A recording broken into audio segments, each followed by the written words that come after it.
ഹരേ കൃഷ്ണ. ഹരേ കൃഷ്ണ. ഓം നമോ ഭഗവതേ വാസുദേവായ. ഓം നമോ ഭഗവതേ വാസുദേവായ. ഓം നമോ ഭഗവതേ വാസുദേവായ. ഓം അജ്ഞാനതിമിരാന്ധസ്യ ജ്ഞാനാഞ്ജനാശലാകയ ചക്ഷുരുന്മീലിതം യേന തസ്മൈ ശ്രീ ഗുരവേ നമഃ. നമോ വിഷ്ണുപാദായ കൃഷ്ണപ്രേഷ്ഠായ ഭൂതലേ ശ്രീമതേ ഭക്തിവേദാന്ത സ്വാമിനിതി നാമിനേ.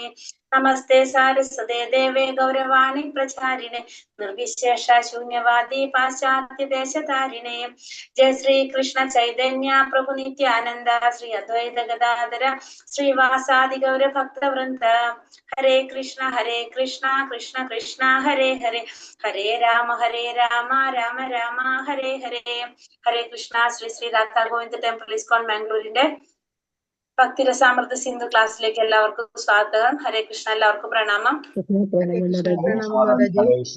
ഹരേ കൃഷ്ണ. പ്രണാമം പ്രഭു. ഹരേ കൃഷ്ണ മാതാജി. പ്രണാമം. ഹരേ കൃഷ്ണ. എല്ലാവർക്കും പ്രണാമം. നമ്മളിന്ന് അധ്യായം 7 അല്ലേ? ഇന്നലെ എന്താ പഠിച്ചത്? ഇന്നലെ കുറെ കാര്യങ്ങൾ പഠിച്ചില്ല നമ്മള്.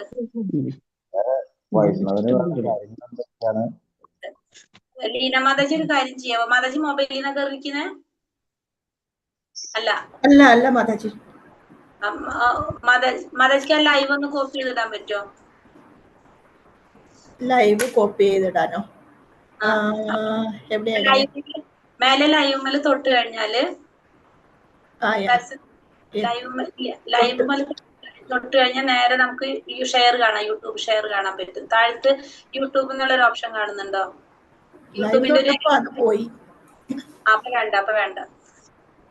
യൂട്യൂബ് കണ്ടു. അപ്പൊ യൂട്യൂബിൽ നിന്ന് എടുത്തിട്ട് അന്നില്ലെങ്കിൽ എന്റെ നമ്പറിലേക്ക് ഇട്ടാലും മതി. ലൈവ് ഓൺ യൂട്യൂബ് എന്ന് പറഞ്ഞിട്ട് മോളി മാതാജി ജോയിൻ ആയി. വേണ്ട, കുഴപ്പമില്ല. അപ്പൊ മാതാജി എന്തായാലും പഠിപ്പിച്ചേക്കോ നിങ്ങളെ. ചെയ്തു യൂട്യൂബ് ലൈവ് ഇട്ട് വെച്ചിരിക്കുന്ന മാതാജി കോപ്പി ചെയ്യട്ടെ. അല്ല, പഠിപ്പിച്ചു വെച്ച് കഴിഞ്ഞാൽ ഇനിയിപ്പോ മാതാജിക്ക് ടെൻഷൻ ഇല്ലല്ലോ. അപ്പൊ മോളി മാതാജിക്ക് ഒരു ദിവസം വന്നില്ലെങ്കിലും നമുക്ക് തന്നെ ചെയ്യാലോ ക്ലാസ്സില്.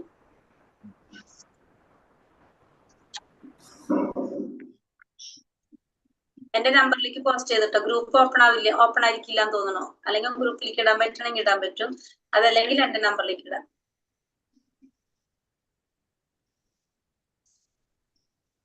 മാതാജി ചെയ്തു കേട്ടോ. അതായിട്ടുണ്ട് ലൈവ്.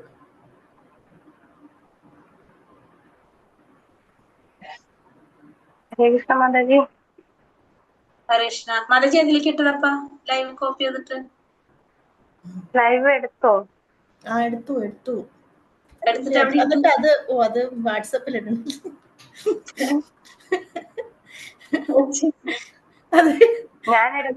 ഞാൻ എടുക്കണ്ടേ മാതാജി? മാതാജി ഒന്ന് ചെയ്തോ.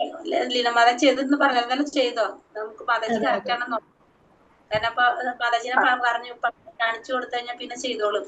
ആരായാലും ഒരാൾ ചെയ്താൽ മതിയല്ലോ. ഇവര് സ്വയം വന്നില്ലെങ്കിൽ നമുക്ക് ഇവർക്ക് ഓരോന്നോരോന്ന് ഇങ്ങനെ കൊടുക്കാം ചെയ്യാനായിട്ട്. ക്ലാസ്സിൽ ഇരുന്നോണ്ട് ചെയ്യാലോ ഇതൊക്കെ. ഹരേ കൃഷ്ണ. ഇവിടെ യൂട്യൂബ് തൊട്ടപ്പോ ഹോസ്റ്റ് എന്നും പിന്നെ ലൈവ് ഓൺ യൂട്യൂബ് അങ്ങനെയുള്ളത്. ഷെയർ എന്നുള്ള ഓപ്ഷൻ ഞാൻ കണ്ടിട്ടില്ല. ലൈവ് ഓൺ യൂട്യൂബ് നോക്കി കഴിഞ്ഞാല് അത് ഷെയർ എന്നില്ല. അപ്പൊ ആ ഏരോ മാർക്ക് കാണാം. അതുമ്പോ തൊട്ട നമുക്ക് നേരെ യൂട്യൂബിലേക്ക് പോകും നമ്മള്. അപ്പൊ അടിയിൽ നമുക്ക് ഷെയർ സേവ് എന്ന് പറഞ്ഞിട്ട് ഓപ്ഷൻ കാണാം. നമ്മൾ യൂട്യൂബ് എടുക്കുമ്പോ എങ്ങനെയാ കാണുന്നത് അതേപോലെ വരും. അവിടെ ഹോസ്റ്റ് എന്നാ കാണിക്കുന്നത്. യൂട്യൂബിലുള്ള ആ സ്മോൾ ആരോ അങ്ങനെ തൊട്ടപ്പോ അവിടെ ഹോസ്റ്റ് എന്ന് വന്നു. അതില് ഹോസ്റ്റിൽ തൊട്ടപ്പോ എവിടെയോ പോയി. ഇല്ല, ഇവിടുത്തെ ഇത് ഞാൻ ഷെയർ ചെയ്യാം. എന്റെ screen share screen share screen option ഇല്ല. ചെയ്യാൻ പറ്റില്ല. മാതാജിക്ക് ചെയ്യാൻ പറ്റില്ല. മാതാജി ഒന്ന് ഷെയർ ചെയ്ത് കാണിച്ചു തന്നാലും മതിയായിരുന്നു. ഹരേ കൃഷ്ണ. മോളി മാതാജി എങ്ങനെയാ ചെയ്യണമെന്നുള്ളതൊന്ന് ജസ്റ്റ് സ്ക്രീൻ ഷെയർ ചെയ്തിട്ട് മാതാജിക്ക് ഒന്ന് മെസ്സേജ് ഇട്ട് കൊടുത്തോളൂ ട്ടാ. ലീന മാതാജി. അപ്പൊ പിന്നെ അഥവാ മാതാജി വന്നില്ലെങ്കിലും ചെയ്തോളല്ലോ ഇവരാരെങ്കിലും. ഹരേ കൃഷ്ണ. അപ്പൊ നമ്മളിന്ന് 7-ാമത്തെ അധ്യായം. കഴിഞ്ഞ അധ്യായത്തിൽ നമ്മള് ഭക്തി സേവനം എങ്ങനെ നിർവഹിക്കാം എന്നുള്ളതിന് കൊറേ പറഞ്ഞു അല്ലെ. നമ്മള് ഇന്നലെ വായിച്ചു എല്ലാവരും. അതൊക്കെ സത്യം പറഞ്ഞാൽ വായിക്കാൻ പറ്റിയില്ല. നോക്കൊന്ന്. പിന്നെ ഇന്നത്തെ അധ്യായം എളുപ്പമുള്ള അധ്യായം. അപ്പൊ നമുക്ക് അറിയാവുന്ന കാര്യങ്ങൾ തന്നെയാണ്. 7ാമത്തെ അധ്യായത്തിലും നമുക്ക്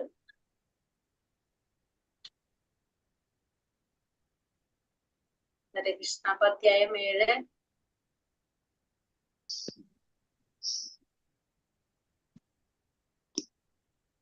അധ്യായം 7ന്റെ പേരെന്താണ്? ഭക്തി തത്വങ്ങളെ സംബന്ധിച്ച തെളിവുകൾ. ഭക്തി തത്വങ്ങളെ സംബന്ധിച്ച തെളിവുകൾ. അതാണ് ഈ അധ്യായം 7. ഹരേ കൃഷ്ണ. ഓം നമോ ഭഗവതേ വാസുദേവായ. ഒരു യഥാർത്ഥ ആത്മീയ ഗുരുവിന്റെ ആശ്രയം സ്വീകരിക്കൽ. ഇത് നമ്മള് ഗുരു ആശ്രയിക്ക് മുന്നേ എടുക്കേണ്ട അധ്യായമായിരുന്നു അല്ലെ ശരിക്കും. ഭക്തി തത്വങ്ങളെ സംബന്ധിച്ച തെളിവുകൾ. ഒരു യഥാർത്ഥ ആത്മീയ ഗുരുവിന്റെ ആശ്രയം സ്വീകരിക്കൽ. ശ്രീമദ് ഭാഗവതം 11ാം സ്കന്ധം 3ാം അധ്യായത്തിലെ 21ാം ശ്ലോകത്തിൽ പ്രബുദ്ധ മഹർഷി നിമി മഹാരാജാവിനോട് പറയുന്നു. സ്പീഡ് കൂടിണ്ടെങ്കിൽ പറയണം കേട്ടോ. പ്രബുദ്ധ മഹർഷി നിമി മഹാരാജാവിനോട് പറയുന്നു, രാജൻ, ഭൗതിക ലോകത്ത് സുഖമില്ലെന്നുള്ള സത്യം ഉറപ്പുവരുത്തുക. കഷ്ടപ്പാടുകൾ നിറഞ്ഞ അവസ്ഥ മാത്രമുള്ള ഈ ഭൗതിക ലോകത്ത് സുഖമുണ്ടെന്ന് ചിന്തിക്കുന്നത് തന്നെ തെറ്റ്. യഥാർത്ഥ സുഖം നേടണമെന്ന് ആഗ്രഹിക്കുന്നവർ ഒരു യഥാർത്ഥ ആത്മീയ ആചാര്യനെ കണ്ടെത്തി അദ്ദേഹത്തിൽ നിന്ന് ചര്യാക്രമം മനസ്സിലാക്കി അദ്ദേഹത്തിൽ അഭയം തേടണം. ഇപ്പൊ എന്താ ഇവിടെ പറയുന്നത്? ഭാഗവതം 11ാം സ്കന്ധം 3ാം അധ്യായം 21ാം ശ്ലോകത്തില് പ്രബുദ്ധ മഹർഷി നിമി മഹാരാജാവിനോട് പറയുന്നതാണ് സന്ദർഭം. എന്താ പറയുന്നത് ഇവിടെ? ഭൗതിക ലോകത്ത് സുഖമില്ല എന്നുള്ളത് സത്യം. അതൊരു സത്യമാണ് ശരിക്കും. അത് ഉറപ്പ് വരുത്തുക. കാരണം കഷ്ടപ്പാടുകൾ മാത്രം നിറഞ്ഞതാണ് എന്ത്? ഭൗതിക ലോകം. സുഖം ഉണ്ടെന്ന് ചിന്തിക്കുന്നത് എന്താണ്? തെറ്റാണ്. അപ്പൊ യഥാർത്ഥത്തിൽ സുഖം ആഗ്രഹിക്കുന്നവർ എന്താ ചെയ്യേണ്ടത്? ഒരു ആത്മീയ ആചാര്യനെ കണ്ടെത്തി അദ്ദേഹത്തിൽ നിന്ന് മനസ്സിലാക്കണം, ചര്യാക്രമം മനസ്സിലാക്കി അദ്ദേഹത്തിൽ അഭയം തേടണം. അപ്പൊ ഏത് രീതിയിലാണ് നമ്മൾ ഭഗവാനെ പ്രാപിക്കേണ്ടതെന്ന് നമ്മൾ മനസ്സിലാക്കിയിട്ട് നമ്മൾ എന്ത് ചെയ്യാ? ആ ഭഗവാനിൽ അഭയം തേടാ എന്നുള്ളതാണ് നമ്മൾ ചെയ്യേണ്ടത്. രാജാര്യനിൽ കൂടി അദ്ദേഹത്തിൽ കൂടി നമ്മൾ അത് മനസ്സിലാക്കി അതിലേക്ക് വരാന്നുള്ളതാണ് നമ്മൾ ചെയ്യേണ്ടത് എന്നാണ് ഇവിടെ നിമി മഹാരാജാവിനോട് പ്രബുദ്ധ മഹർഷി പറയുന്നത്. ഭൗതിക പരിഗണനകളെല്ലാം മാറ്റിവെച്ച് ഭഗവാനിൽ ആത്മാർപ്പണം നടത്തിയ മഹാത്മാക്കളെല്ലാം യഥാർത്ഥ ഗുരുക്കന്മാരാണ്. ആത്മീയ പരമാനന്ദത്തിലേക്ക് സ്വയം തിരിച്ചുവിടപ്പെടുക എന്ന പരമോന്നത ലക്ഷ്യം പ്രാപിക്കാൻ ആഗ്രഹിക്കുന്നവരൊക്കെ ഇത്തരം ഒരു ഗുരുവിനെ കണ്ടെത്താൻ ശ്രമിക്കണം. ഈ യഥാർത്ഥ ഗുരുക്കന്മാര് എങ്ങനെയുള്ളവരാണ്? നമുക്കറിയാലോ, നമ്മൾ ഈശോപനിഷത്ത് ഉപദേശാമൃതത്തിൽ നമ്മൾ പഠിച്ചിട്ടുണ്ടായിരുന്ന ഒരു ഗുരു എങ്ങനെയായിരിക്കണം എന്നുള്ളത്. എന്താ പറഞ്ഞാൽ ഭൗതികമായിട്ടുള്ള എല്ലാ പരിഗണനകളും മാറ്റിവെച്ച് ഭഗവാനിൽ ആത്മാർപ്പണം നടത്തിയ മഹാത്മാക്കളൊക്കെ എങ്ങനെയുള്ളവരാണ്? യഥാർത്ഥ ഗുരുക്കന്മാരാണ്. അപ്പൊ നമ്മളെ ഭൗതികമായിട്ടുള്ള എല്ലാ തരത്തിലുള്ള പരിഗണനകളും നമ്മൾ മാറ്റിവെച്ചിട്ട് ഭഗവാനില് ആത്മാർപ്പണം ചെയ്യുക. ഭഗവാനിൽ സ്വയം സമർപ്പിച്ചിട്ടുള്ളവര് എങ്ങനെയുള്ളവരാണ്? മഹാത്മാക്കളാണ്. അവരൊക്കെ യഥാർത്ഥ ഗുരുക്കന്മാരാണ്. ആത്മീയമായ പരമാനന്ദത്തിലേക്ക് സ്വയം തിരിച്ചുവിടുക എന്ന പരമോന്നത ലക്ഷ്യം പ്രാപിക്കാൻ ആഗ്രഹിക്കുന്നവരൊക്കെ ഇത്തരം ഒരു ഗുരുവിനെ കണ്ടെത്താൻ ശ്രമിക്കണം. അപ്പൊ ആരാണോ ആഗ്രഹിക്കുന്നത് പരമമായ ആനന്ദത്തിലേക്ക് എത്താൻ വേണ്ടിയിട്ട്, അതിലേക്ക് സ്വയം എത്താൻ വേണ്ടിയിട്ട്, സ്വയം തിരിച്ചുവിടാനായിട്ട് അവിടേക്ക് എത്താൻ ആഗ്രഹിക്കുന്ന പരമ ലക്ഷ്യം ആഗ്രഹിക്കുന്നവരാരാണോ അവരെല്ലാം എന്ത് ചെയ്യണം? ഒരു ഗുരുവിനെ കണ്ടെത്താൻ ശ്രമിക്കണം. കാരണം ആ ഗുരുവിലൂടെ മാത്രമേ നമുക്ക് എന്ത് സാധിക്കുള്ളൂ? ആ പരമാനന്ദം അനുഭവിക്കാനായിട്ട്, ആ പരമാനന്ദത്തിലേക്ക് കടക്കാൻ നമുക്ക് സാധിക്കണമെങ്കിൽ നമുക്ക് ആര് വേണം? നമുക്കൊരു ഗുരു വേണം. ആ ഗുരുവിലൂടെ മാത്രമാണ് നമുക്കത് സാധിക്കുന്നത്. അതായത് മതപരമായ അനുശാസനം എന്തെന്നറിഞ്ഞുകൂടാത്ത, സംശയിക്കത്തക്ക സ്വഭാവമുള്ള, ഭക്തിയുടെ സേവനത്തിന്റെ തത്വങ്ങൾ അനുസരിക്കാത്ത, ഇന്ദ്രിയ സന്ദർപ്പണത്തിന് സഹായിയായി വർത്തിക്കുന്ന 6 ശക്തികളുടെ സ്വാധീനത്തെ കീഴ്പ്പെടുത്താത്ത ഒരു ഒന്നാംകിട വമ്പനെ ആരും ആത്മീയ ഗുരുവായി സ്വീകരിക്കരുതെന്ന് സാരം. ഒന്നും കൂടി ക്ലിയർ ആക്കി തരാണ്. ഒരു ആത്മീയ ഗുരു എന്ന് പറയുമ്പോൾ മതപരമായിട്ടുള്ള അനുശാസനങ്ങളൊന്നും അറിയാത്തത്, ധർമ്മങ്ങളെ കുറിച്ചൊന്നും മനസ്സിലാക്കാത്ത, അറിയാത്തത്, സംശയിക്കത്തക്ക സ്വഭാവമുള്ള, അത്തരത്തിലുള്ള ധർമ്മം പാലിക്കാത്ത, ഭക്തിയുടെ സേവനത്തിന്റെ തത്വങ്ങൾ അനുസരിക്കാത്ത, ഇന്ദ്രിയ സന്ദർപ്പണത്തിന് സഹായിയായി വർത്തിക്കുന്ന, ലക്ഷ്യം സ്വന്തം ഇന്ദ്രിയ സന്ദർപ്പണമാണെങ്കിൽ 6 ശക്തികളുടെ സ്വാധീനത്തെ കീഴ്പ്പെടുത്താത്ത, വർത്തിക്കുന്ന 6 ശക്തികളുടെ സ്വാധീനത്തെ കീഴ്പ്പെടുത്താത്ത ഒരു ഒന്നാംകിട വങ്കനെ ആരും എന്താക്കി പാടില്ല? ആത്മീയ ഗുരുവായിട്ട് സ്വീകരിക്കാനായിട്ട് പാടില്ല. അപ്പൊ നമ്മുടെ 6 ഇന്ദ്രിയങ്ങള്, ആ ഇന്ദ്രിയങ്ങളെ നിയന്ത്രിക്കാൻ സാധിക്കാത്ത, ആ ഇന്ദ്രിയങ്ങൾ സന്തോഷത്തിന് വേണ്ടി മാത്രം, സംതൃപ്തിക്ക് വേണ്ടി മാത്രം പ്രവർത്തിക്കുന്ന, ധർമ്മശാസ്ത്രങ്ങൾ അനുസരിക്കാത്ത, ഭക്തിയുടെ സേവനത്തിന്റെ തത്വങ്ങൾ അനുസരിക്കാത്ത ഒരു വ്യക്തിയെ നമ്മൾ എന്ത് ചെയ്യാൻ പാടില്ല? ഒരു ആത്മീയ ഗുരുവായിട്ട് സ്വീകരിക്കാനായിട്ട് പാടില്ല. നമുക്കറിയാവുന്നതാണല്ലേ, ഗുരുവിന്റെ യോഗ്യതകളൊക്കെ നമ്മൾ മനസ്സിലാക്കിയിട്ടുള്ളതാണ്. ആത്മീയ ആചാര്യൽ നിന്നുള്ള പ്രാരംഭ ഉപദേശം സ്വീകരണവും നിർദ്ദേശങ്ങൾ കൈക്കൊള്ളലും. ഒരു ആത്മീയ ആചാര്യൽ നിന്ന് പ്രാരംഭ ഉപദേശങ്ങൾ സ്വീകരിക്കുക, നിർദ്ദേശങ്ങൾ കൈക്കൊള്ളുക. പ്രബുദ്ധ മഹർഷി തുടർന്നു, രാജൻ, ശിഷ്യൻ ആത്മീയ ഗുരുവിനെ സ്വീകരിക്കുന്നതിന് കേവലം ഗുരുവായി മാത്രമല്ല, പരമാത്മാവായ ഭഗവാന്റെ പ്രതിനിധിയായിട്ട് കൂടിയാണ്. ഒരു ഗുരുവിനെ സ്വീകരിക്കുന്നത്, നമ്മൾ പറയുമ്പോ എന്താണ്, ശിഷ്യൻ ഒരു ആത്മീയ ഗുരുവിനെ സ്വീകരിക്കുന്നത് ഒരു ഗുരു മാത്രമല്ല, അദ്ദേഹം ഈ ഭൗതിക ലോകത്തിൽ, പ്രത്യക്ഷ പ്രപഞ്ചത്തില് നമുക്ക് ഭഗവാനെ കാണാൻ സാധിക്കുന്നത് എങ്ങനെയാണ്? ആ ഗുരുവിലൂടെയാണ് നമുക്ക് ഭഗവാനെ കാണാൻ സാധിക്കുന്നത്. ഗുരു എന്ന് പറയുന്നത് ഭഗവാന്റെ പ്രതിനിധിയാണ് ഗുരു എന്ന് പറഞ്ഞത്. ഈ നമ്മളെ കണ്ണില് നമുക്ക് കാണാൻ സാധിക്കുന്ന ഭഗവാന്റെ രൂപമാണ് ആര്? ഗുരു. ഭഗവാന്റെ പ്രതിനിധിയാണ്, ഭഗവാൻ തന്നെയാണ് ആര്? ഗുരു എന്ന് പറയുന്നത്. മറ്റൊരു തരത്തിൽ പറഞ്ഞാൽ ശിഷ്യൻ ഗുരുവിനെ ദൈവമായിട്ടാണ് കരുതേണ്ടത്. കാരണം കൃഷ്ണന്റെ ബാഹ്യരൂപം തന്നെയാണ് ആത്മീയ ഗുരു എന്ന് എല്ലാ മതഗ്രന്ഥങ്ങളും ഇത് ഉറപ്പിച്ച് പറയുന്നുണ്ട്. അപ്പൊ നമ്മളിപ്പോ പറഞ്ഞത് അല്ലെ, ഗുരു എന്ന് പറയുന്നത് ഭഗവാന്റെ ബാഹ്യമായ രൂപം, നമുക്ക് കാണാൻ സാധിക്കാവുന്ന രീതിയിലുള്ള ഭഗവാന്റെ ബാഹ്യമായ രൂപമാണ് ആര്? ഗുരു എന്ന് പറയുന്നത്. അപ്പൊ ആ ഗുരുവിനെ നമ്മൾ ദൈവമായിട്ടായിരിക്കണം കരുതേണ്ടത്. മാത്രമല്ല ഭഗവാന്റെ പ്രതിനിധിയുമാണ് ആര്? ഗുരു എന്ന് പറയും. അപ്പൊ എല്ലാ മതഗ്രന്ഥങ്ങളിലും ഇത് ഉറപ്പിച്ച് പറയുന്നുണ്ട്. അപ്പൊ അതാണ് ആ ഗുരുവിന്റെ ഒരു പ്രത്യേകത നമുക്ക് പറയേണ്ടത്. ശ്രീമദ് ഭാഗവതം കേൾക്കുകയും വായിക്കുകയും ചെയ്യുന്നത് ഭഗവത് പ്രേമത്തിന്റെയും ഭഗവത് സേവനത്തിന്റെയും വിധാനത്തിലേക്ക് ഉയർത്തപ്പെടുന്ന മതപരമായ പ്രക്രിയയുടെ മുഖ്യ ഭാഗമാണ്. അപ്പൊ ശ്രീമദ് ഭാഗവതം കേൾക്കുകയും വായിക്കുകയും ചെയ്യുക എന്നുള്ളത് ഭഗവാന്റെ പ്രേമത്തിലേക്ക്, ഭഗവാന്റെ സേവനത്തിലേക്ക് ഉയർത്തപ്പെടാനായിട്ടുള്ള ഏറ്റവും ധർമ്മപരമായിട്ടുള്ള, മതപരമായിട്ടുള്ള അല്ലെങ്കിൽ ധർമ്മപരമായിട്ടുള്ള പ്രക്രിയയുടെ ഒരു വാക്യമാണ് എന്ത്? നമ്മുടെ പരമമായ ധർമ്മം ഭഗവത് സേവനമാണെന്ന് പറഞ്ഞു. അപ്പൊ ഭഗവാൻ തന്നെ ഗ്രന്ഥരൂപത്തിലുള്ള ഭഗവാന്റെ അവതാരമാണ് എന്ത്? ഭാഗവതം എന്ന് പറയുന്നത്. നമ്മുടെ പരമമായ ധർമ്മം നമ്മൾ ഇന്നലെ പറഞ്ഞു അല്ലെ, എന്താ പറഞ്ഞത്? സവൈ പുംസോ പരോ ധർമ്മ യഥോ ഭക്തി രഥോക്ഷച്ച് അഹൈതുക്യ അപ്രതിഹത ആത്മാ സുപ്രസിദ്ധ പറഞ്ഞപ്പോ നമ്മുടെ പരമമായ ധർമ്മം എന്താണ്? ഭഗവാന്റെ സേവനമാണ്. അപ്പൊ ഭാഗവതം എന്ന് പറയുന്നത് എന്താണ്? ഗ്രന്ഥരൂപത്തിലുള്ള ഭഗവാന്റെ അവതാരമാണ് നമ്മൾ കണ്ടു. കാരണം നമുക്കത് ആ ഭഗവാന്റെ ഓരോരോ ഭാഗങ്ങളാണ്, നമ്മുടെ ഓരോരോ സ്കന്ധങ്ങള്. നമ്മളത് ഭാഗവതം ക്ലാസ്സിൽ നമ്മൾ കണ്ടതാണ് അല്ലെ. അപ്പൊ അതുകൊണ്ട് തന്നെ നമ്മൾ എന്ത് ചെയ്യാണ്? നമ്മൾ ഭഗവാനെ എന്ത് ചെയ്യാണ് അവിടെ? ഭഗവാന്റെ സേവനം ചെയ്യാണ് അവിടെ. അപ്പൊ ഭാഗവതം കേൾക്കുക വായിക്കുക എന്ന് പറയുന്നത് ഭഗവാനെ സേവനം ചെയ്യുക തന്നെയാണ് ചെയ്യുന്നത്. അപ്പൊ അതാണ് എന്താണ് നമ്മുടെ ധർമ്മത്തിന്റെ പ്രക്രിയയുടെ മുഖ്യമായിട്ടുള്ള ഒരു ഭാഗം തന്നെയാണ് എന്ത്? ഭാഗവതം വായിക്കുക കേൾക്കുക എന്ന് പറയുന്നത്. നമ്മൾ ഭഗവാനെ സേവനം ചെയ്യുക തന്നെയാണ് ചെയ്യുന്നത്. ഭക്തി വിശ്വാസങ്ങളോടെയുള്ള ആചാര്യസേവ. ഭക്തി വിശ്വാസങ്ങളോടുള്ള ആചാര്യസേവ. ആത്മീയ ആചാര്യന്റെ പ്രാരംഭ ഉപദേശത്തെ സംബന്ധിച്ച് ശ്രീമദ് ഭാഗവതം 11-ാം സ്കന്ധം 7-ാം അധ്യായം 27-ാം ശ്ലോകത്തില് ശ്രീകൃഷ്ണൻ പറയുന്നു, ഉദ്ധവരെ, ആത്മീയ ഗുരുവിനെ എന്റെ പ്രതിനിധിയായിട്ടല്ല ഞാനായിട്ട് വേണം സ്വീകരിക്കാനായിട്ട്. അപ്പൊ അവിടെ ഭഗവാൻ എന്താ ഭാഗവതത്തിൽ പറഞ്ഞിരിക്കുന്നത്? ഒരു ഗുരുവിനെ ഭഗവാന്റെ പ്രതിനിധിയായിട്ടല്ല കാണേണ്ടത്, നമ്മൾ ഭഗവാൻ തന്നെയാണെന്ന് കരുതി വേണം നമ്മൾ സ്വീകരിക്കാനായിട്ട്. അതേപോലെ ആയിരിക്കണം നമ്മൾ ആരോട് പെരുമാറേണ്ടതും പ്രവർത്തിക്കേണ്ടതും, ഒരു ഗുരുവിനെ അടുത്ത് പെരുമാറേണ്ടതും പ്രവർത്തിക്കേണ്ടതും. ഒരു സാധാരണ മനുഷ്യന്റെ നിലയിൽ ഒരിക്കലും അദ്ദേഹത്തെ കരുതരുത്. ഒരിക്കലും ആത്മീയ ആചാര്യനോട് അസൂയയോ ഈർഷ്യയോ പ്രകടിപ്പിക്കാൻ പാടില്ല. ഭഗവാന്റെ പ്രതിനിധിയായിട്ട് എപ്പോഴും അദ്ദേഹത്തെ കാണാനായിട്ട് സാധിക്കുള്ളൂ. അപ്പം ഒരു ആത്മീയ ആചാര്യനെ നമ്മൾ ഒരിക്കലും എങ്ങനെ കാണാൻ പാടില്ല? അദ്ദേഹത്തോട് നമ്മൾ അസൂയായിട്ടോ ഈർഷ്യയായിട്ടോ നമ്മൾ പ്രകടിപ്പിക്കാനായിട്ട് പാടില്ല. ഭഗവാന്റെ പ്രതിനിധിയായിട്ടായിരിക്കണം നമ്മൾ ആരെ കാണേണ്ടത്? ഒരു ആത്മീയ ആചാര്യനെ കാണേണ്ടത്. ആ ആചാര്യനെ എങ്ങനെയാണെന്നുള്ളത് നമ്മൾ എപ്പോഴും ഓർക്കണം. ആ ആചാര്യനോട് നമ്മൾ പെരുമാറേണ്ടത് ഇങ്ങനെയായിരിക്കണം. ആചാര്യൻ പക്ഷെ ഭഗവാന്റെ പ്രതിനിധി ആയിരിക്കാനുള്ള യോഗ്യത ആചാര്യന് ഉണ്ടായിരിക്കുകയും വേണം. പുണ്യാത്മാക്കളുടെ കാലടികളെ പിന്തുടരുക.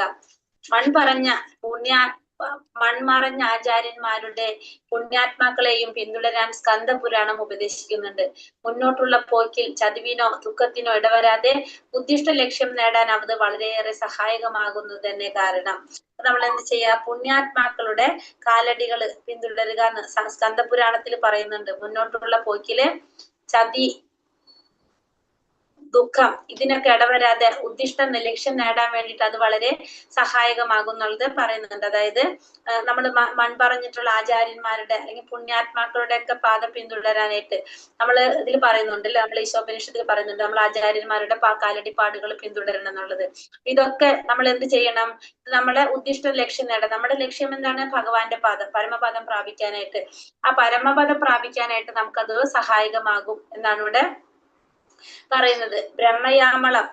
ബ്രഹ്മയാമളം ഇങ്ങനെ പറയുന്നു: പ്രമാണങ്ങളും അംഗീകൃത മതഗ്രന്ഥങ്ങളും അനുസരിക്കാതെ താനൊരു മഹാഭക്തനാണെന്ന് നടിക്കുന്നവരുടെ പ്രവൃത്തികൾ ഭക്തിയുടെ സേവനത്തിൽ പുരോഗതി ഉണ്ടാക്കുമെന്ന് ഒരിക്കലും കരുതേണ്ട. മറിച്ച് ആത്മാർത്ഥമായി ഭക്തിയുടെ സേവനം അഭ്യസിക്കുന്നവർക്ക് ശല്യം ഉണ്ടാക്കാൻ ഇത് സഹായിക്കുകയുള്ളൂ.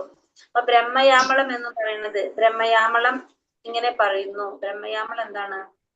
ബ്രഹ്മയാമളം ഇങ്ങനെ പറയുന്നു: പ്രമാണങ്ങളും അംഗീകൃത മതഗ്രന്ഥങ്ങളും അനുസരിക്കാതെ താനൊരു മഹാഭക്തനാണെന്ന് നടിക്കുന്നവരുടെ പ്രവർത്തികൾ ഭക്തിയുടെ സേവനത്തിൽ പുരോഗതി ഉണ്ടാക്കുമെന്ന് ഒരിക്കലും കരുതരുത്. അപ്പൊ നമ്മള് പ്രമാണങ്ങൾ അനുസരിക്കാതെ, അംഗീകൃതമായിട്ടുള്ള മതഗ്രന്ഥങ്ങളൊന്നും അനുസരിക്കാതെ നമ്മളൊരു മഹാഭക്തനാണെന്ന് നടിക്കുന്നവരുടെ പ്രവർത്തികൾ, അതായത് നമ്മളൊരു ഭക്തനാണെന്ന് പുറത്തേക്ക് കാണിക്കുന്നത് കൊണ്ട് അതിലൊരു യാത്ര ഉണ്ടാവില്ല. അതെന്താണ് പറയുന്നത്? ഭക്തിയുടെ സേവനത്തിൽ പുരോഗതി ഉണ്ടാക്കും. നമ്മളങ്ങനെ അഭിനയിക്കാന്ന് പറയില്ല, നമ്മളൊരു ഭക്തനാണെന്ന് അഭിനയിക്കുന്നത്. അത് ഒരിക്കലും നമുക്ക് ഭക്തിയുടെ സേവനത്തിൽ പുരോഗതി ഉണ്ടാക്കും നമ്മൾ കരുതണ്ട. കാരണം അതെന്താണ്? ആത്മാർത്ഥമായിട്ട് സേവനം ചെയ്യുന്നവരുടെ, അഭ്യസിക്കുന്നവർക്ക് ഒരു ശല്യം ഉണ്ടാക്കാനാണ് അത് വഴിവെക്കുള്ളൂ. അല്ലാതെ അതുകൊണ്ട് യാതൊരു പ്രയോജനം ഉണ്ടാകാനായിട്ട് പോകുന്നില്ല.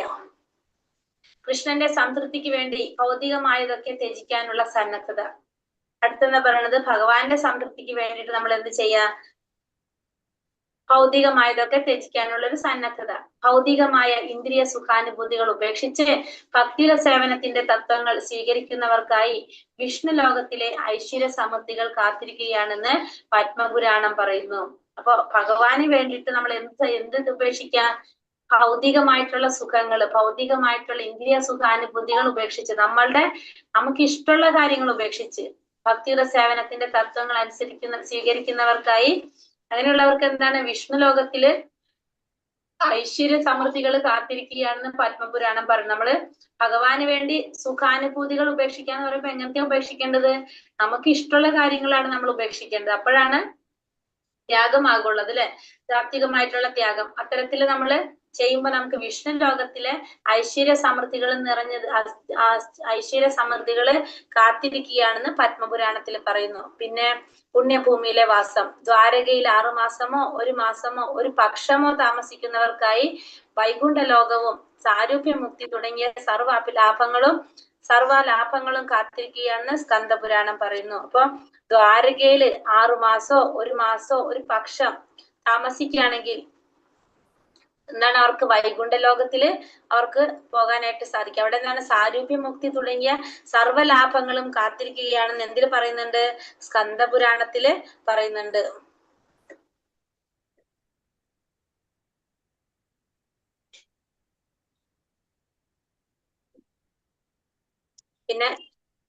പിന്നെ പറയുന്നുണ്ട് വൈകുണ്ഠ രൂപത്തില്. ബ്രഹ്മപുരാണത്തിൽ പറയുന്നത് ഇപ്രകാരമാണ്: പുരുഷോത്തമ ക്ഷേത്രത്തിന്റെ, അതായത് 18 ചതുരശ്ര മൈൽ വിസ്താരമുള്ള ഭഗവാന്റെ ജഗന്നാഥ ക്ഷേത്രം സർവാതിശായിയായ പ്രാധാന്യം ശരിക്കും വർണ്ണിക്കാനാവില്ല. ഉപരിലോകത്ത് നിന്ന് മാതാജി അതൊന്ന് വായിക്കാവോ? മാതാജി പ്രഭു ആരായാലും വായിച്ചാൽ മതി. പുണ്യഭൂമിയിലെ വാസത്തില് ബ്രഹ്മപുരാണത്തിൽ അത് ദ്വാരകയോട്ട് വായിക്കണോ? അത് വായിച്ചോ, കുഴപ്പമില്ല. ദ്വാരകയിൽ 6 മാസമോ 1 മാസമോ 1 പക്ഷമോ താമസിക്കുന്നവർക്കായി വൈകുണ്ഠ ലോകവും സാരൂപ്യ മുക്തി തുടങ്ങിയ സർവ്വലാഭങ്ങളും കാത്തിരിക്കുകയാണെന്ന് സ്കന്ദപുരാണം പറയുന്നു. ബ്രഹ്മപുരാണത്തിൽ പറയുന്നത് ഇപ്രകാരമാണ്: പുരുഷോത്തമ ക്ഷേത്രത്തിന്റെ, അതായത് 18 ചതുരശ്ര മൈൽ വിസ്താരമുള്ളതായ ഭഗവാൻ ജഗന്നാഥന്റെ ക്ഷേത്രം സർവാതിശായിയായ പ്രാധാന്യം ശരിക്ക് വർണ്ണിക്കാനാവില്ല. ഉപരിലോകത്തു നിന്ന് ദേവന്മാർക്ക് പോലും ജഗന്നാഥപുരിയിലെ ആളുകളെ വൈകുണ്ഠനാഥന്റെ അതേ രൂപത്തിൽ കാണാൻ കഴിയും. അതായത് ജഗന്നാഥപുരിയിലെ ആളുകളെ ദേവന്മാർ കാണുന്നത് ചതുർബാഹുവായ വൈകുണ്ഠന്റെ രൂപത്തിലാണ്. നൈമിഷാരണ്യത്തിൽ മഹർഷിമാർ സമ്മേളിച്ചപ്പോൾ സൂതഗോസ്വാമി ശ്രീമദ് ഭാഗവതം ചൊല്ലിക്കേൾപ്പിച്ച് ഗംഗാനദിയുടെ പ്രാധാന്യം വ്യക്തമാക്കി.